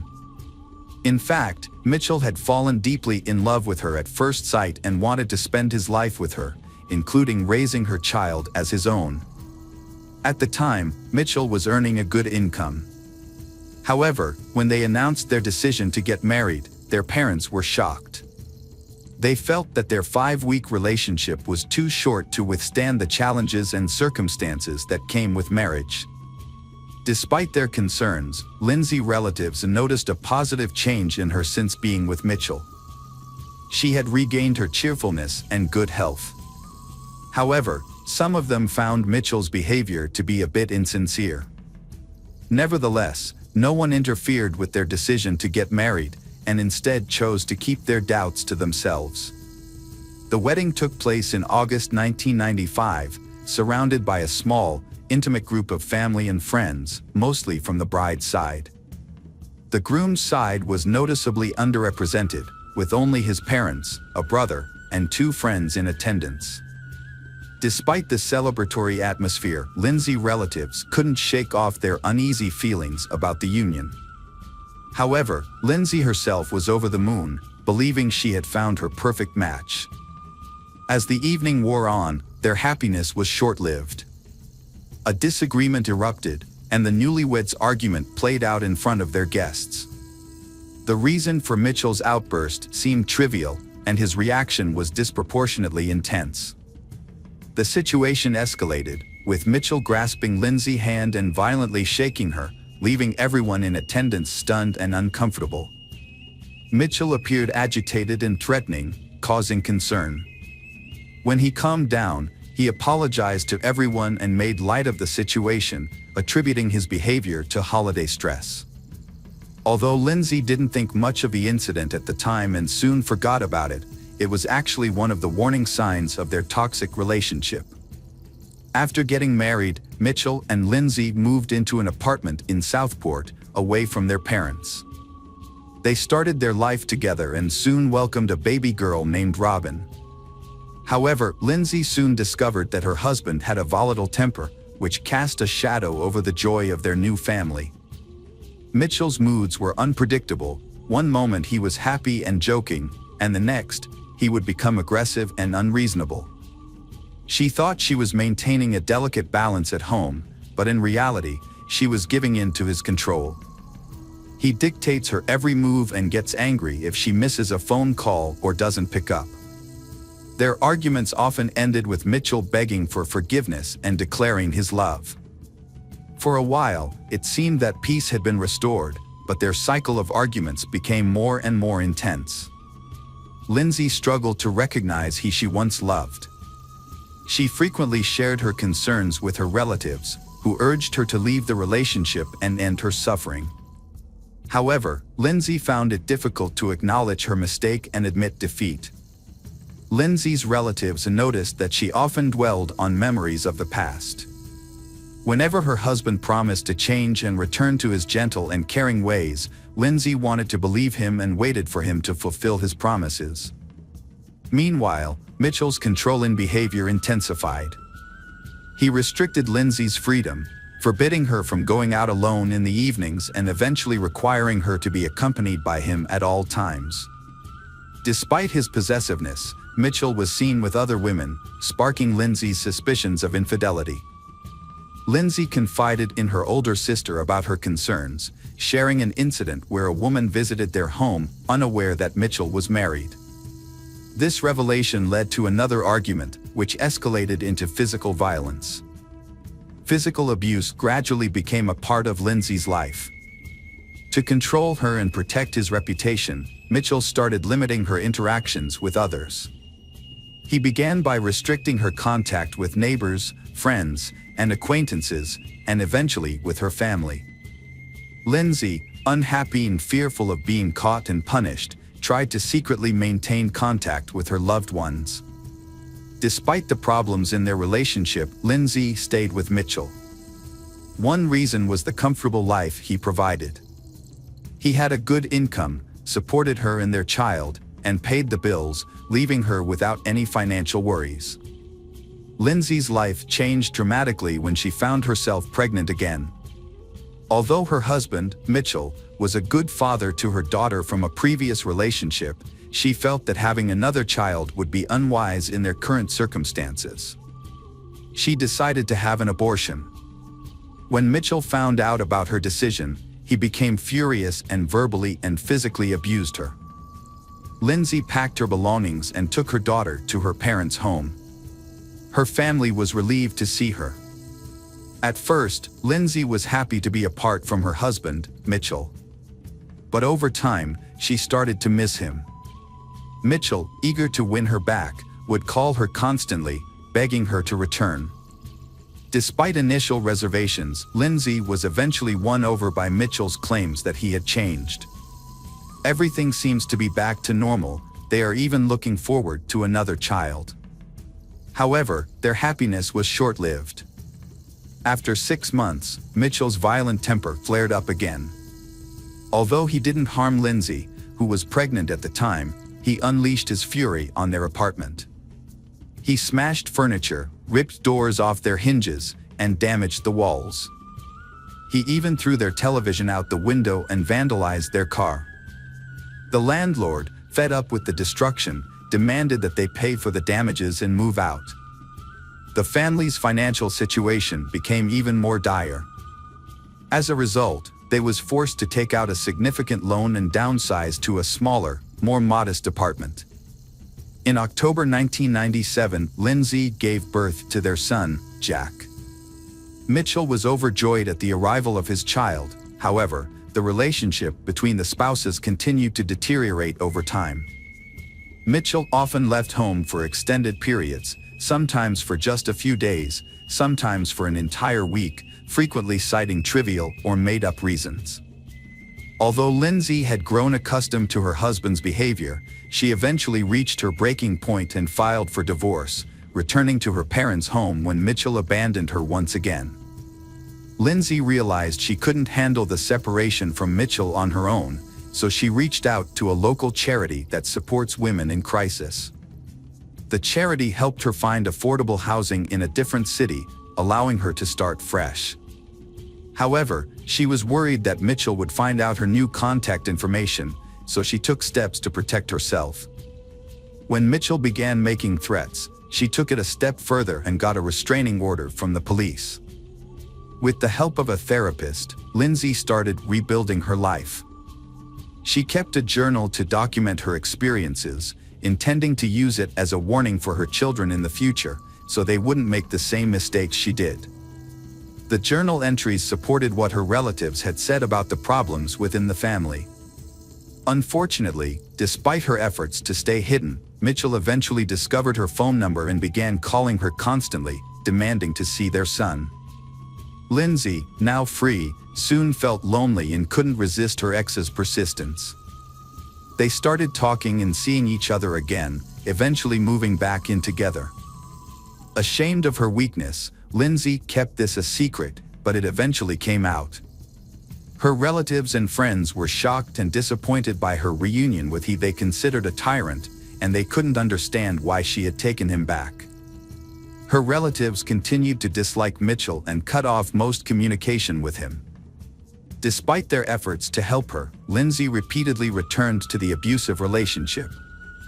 As a result, her loved ones eventually gave up trying to save her, accepting the situation and distancing themselves. This time, however, Lindsay's decision would prove to have devastating consequences. After Lindsay disclosed her situation, a social worker began monitoring the young family. However, the social worker reported that she had been unable to contact Lindsay for several weeks. Every time she visited the home, Lindsay's husband, Mitchell, would answer the door, and he was also the first to answer any phone calls. Despite the social worker's repeated requests to speak directly with Lindsay, Mitchell would make excuses and prevent her from doing so. The social worker would leave her contact information, but Lindsay never returned her calls. The social worker became concerned for Lindsay's safety and requested a welfare check. When law enforcement responded to the report and visited the address, they too were unable to speak with Lindsay. Mitchell claimed that he had not seen his wife at home for a long time, but he did not consider her missing. Mitchell said that Lindsay participated in a party with a friend on Christmas Eve, returning home early in the morning somewhat intoxicated. This led to an argument with Mitchell. Following the argument, Lindsay packed her belongings and left without saying goodbye to the children. Mitchell claimed Lindsay had left him for another man and no longer wanted to have any contact with him. Mitchell's subsequent media appearances sparked widespread attention. He presented himself as a worried and abandoned husband, pleading for Lindsay to return. However, during these interviews, he also shared intimate details about their marriage, occasionally speaking negatively about his wife. Mitchell believes that Lindsay's actions stemmed from a desire for a lavish lifestyle. He said to have seen her driving an expensive car, which he thought was proof that she had left their children for a wealthy man. Despite her public image, Mitchell was enjoying the freedom of a single life. The search for Lindsay began with conversations with her relatives. During these conversations, it was learned that she was last seen by her family on December 11th. At that time, she appeared to be in high spirits and looking well, with her behavior being normal. During their investigation, detectives were surprised that no one had expressed concern about the young wife's whereabouts for 2 months. However, they soon discovered a plausible explanation. Mitchell had a history of limiting his wife's interactions with others, even close relatives. In the past, her family had difficulty staying in touch with her due to Mitchell's controlling behavior, which made it more believable that Lindsay had intentionally kept a low profile for an extended period. The news of Lindsay's disappearance alarmed everyone, despite the initial assumption that she was not the type to be concerned about. She was known for her modest lifestyle and never drank. Additionally, her husband had restricted her from having any contact with the outside world, including friends and acquaintances. Several inconsistencies in Mitchell's statement to the police raised suspicions about his character. It seemed unlikely that Mitchell would willingly let his wife leave, and that Lindsay would not abandon her children to a controlling husband. To clarify the situation, the police conducted a thorough investigation, interviewing all of Lindsay's acquaintances and searching for anyone who may have seen her after the family gathering. They also questioned their neighbors and obtained surveillance footage from the residential complex and surrounding areas. Lindsay's disappearance was not immediately noticed, and by the time it was. However, investigators later discovered that she was last seen in person on December 15 at the local post office, where she sent several letters and postcards. Her older sister confirmed that they met that day, despite Mitchell's disapproval. During their brief conversation over tea, Lindsay handed her sister a note and asked her to read it later. Unfortunately, the sister forgot about the note in her purse and was unable to find it later, leaving its contents a mystery. As the months passed, investigators grew increasingly suspicious that she was no longer alive, given her prolonged absence and lack of contact. Although they couldn't charge Mitchell without sufficient evidence, their suspicions about him intensified as they learned more about their history and relationship. Lindsay's parents and detectives suspected Mitchell was involved in her disappearance, but lacked concrete evidence. Searches at their home and nearby turned up nothing. In a televised interview, Mitchell denied any wrongdoing, even claiming Lindsay's family would eventually apologize for suspecting him. Just before the holidays, Mitchell sent a postcard in hair dye to the lead investigator. The postcard's sarcastic message mocked the detective, implying he needed confidence and to cover his gray hair. This gesture showcased Mitchell's arrogance, despite portraying himself as a victim in the media. The investigation team held an interview to clarify some aspects of the case, but they didn't reveal all the details. They suggested that Mitchell Key, a well-known family man, was not what he seemed to be. In 2000, Mitchell Key found himself at the center of a scandal when it was discovered that he had been forging his wife's signature to claim social benefits. Although this revelation indirectly supported the theory that he was involved in Lindsay's disappearance, the investigators had trouble making progress due to Mitchell's popularity. Many people defended him, arguing that as a single father, he needed financial assistance. Despite this, the detectives were able to charge him with fraud. Mitchell was found guilty and sentenced to a month of community service. Mitchell's situation took a turn for the worse. The forged signature of his missing wife raised more than a few eyebrows, and the public's outrage grew. As the criticism mounted, Mitchell's composure began to fray, and he lashed out at the media for invading his personal life. In a groundbreaking development, a visitor to an amusement park on June 1, 2000, stumbled upon a disturbing discovery that rekindled the Lindsay disappearance case. Their dog's strange behavior near the roller coaster led to the discovery of human remains. Forensic analysis confirmed the remains belonged to Lindsay, revealing she had been the victim of a violent crime. This breakthrough shifted the investigation's focus to finding the person responsible. On June 7, Mitchell was questioned by detectives for over 36 hours, during which time he eventually cracked under the pressure and confessed to murdering and dismembering his wife. According to his testimony, Lindsay had asked for a divorce on December 15, 1998, after meeting with her sister. This request enraged Mitchell, causing him to attack and strangle her in front of their children. He then hid her body in their bedroom, taking steps to conceal the smell. Realizing he needed help to dispose of the body, Mitchell turned to his brother Elliot, a butcher, for assistance. Although Elliot was initially hesitant, Mitchell eventually convinced him to help. While their children played in the next room, the brothers dismembered Lindsay's body and later scattered her remains throughout the city. The murderer showed no remorse or empathy during his confession. Instead, he seemed to take pride in his actions, saying that without his confession, they would never have been able to prove his guilt. He then led the authorities to the locations where he had hidden the victim's body parts. Unfortunately, her head and one hand were never found. The forensic examination confirmed that all of those of Lindsay, leaving no doubt about Mitchell's guilt. The trial of the Mitchell brothers took place in January 2001 and was a relatively straightforward process. Mitchell was found guilty of first-degree murder and received a life sentence with the possibility of parole after 17 years. A court-appointed psychiatrist observed that Mitchell displayed classic characteristics of a narcissist with sadistic tendencies. Elliot, Mitchell's brother, was sentenced to 7 years in prison for his role in covering up the crime. Lindsay's children were taken care of by her grandparents, who gave them their last name. 3 months after the sentence, the Wilson family faced another tragedy when one of Lindsay's older brothers, unable to cope with the loss, took his own life in the family's attic. In his goodbye note, he expressed his desire to reunite with Lindsay, saying he saw no point in living in a world he considered cruel. As of 2017, Mitchell Key, Lindsay's murderer, became eligible for parole, but as of January 2023, his parole requests have been denied 3 times.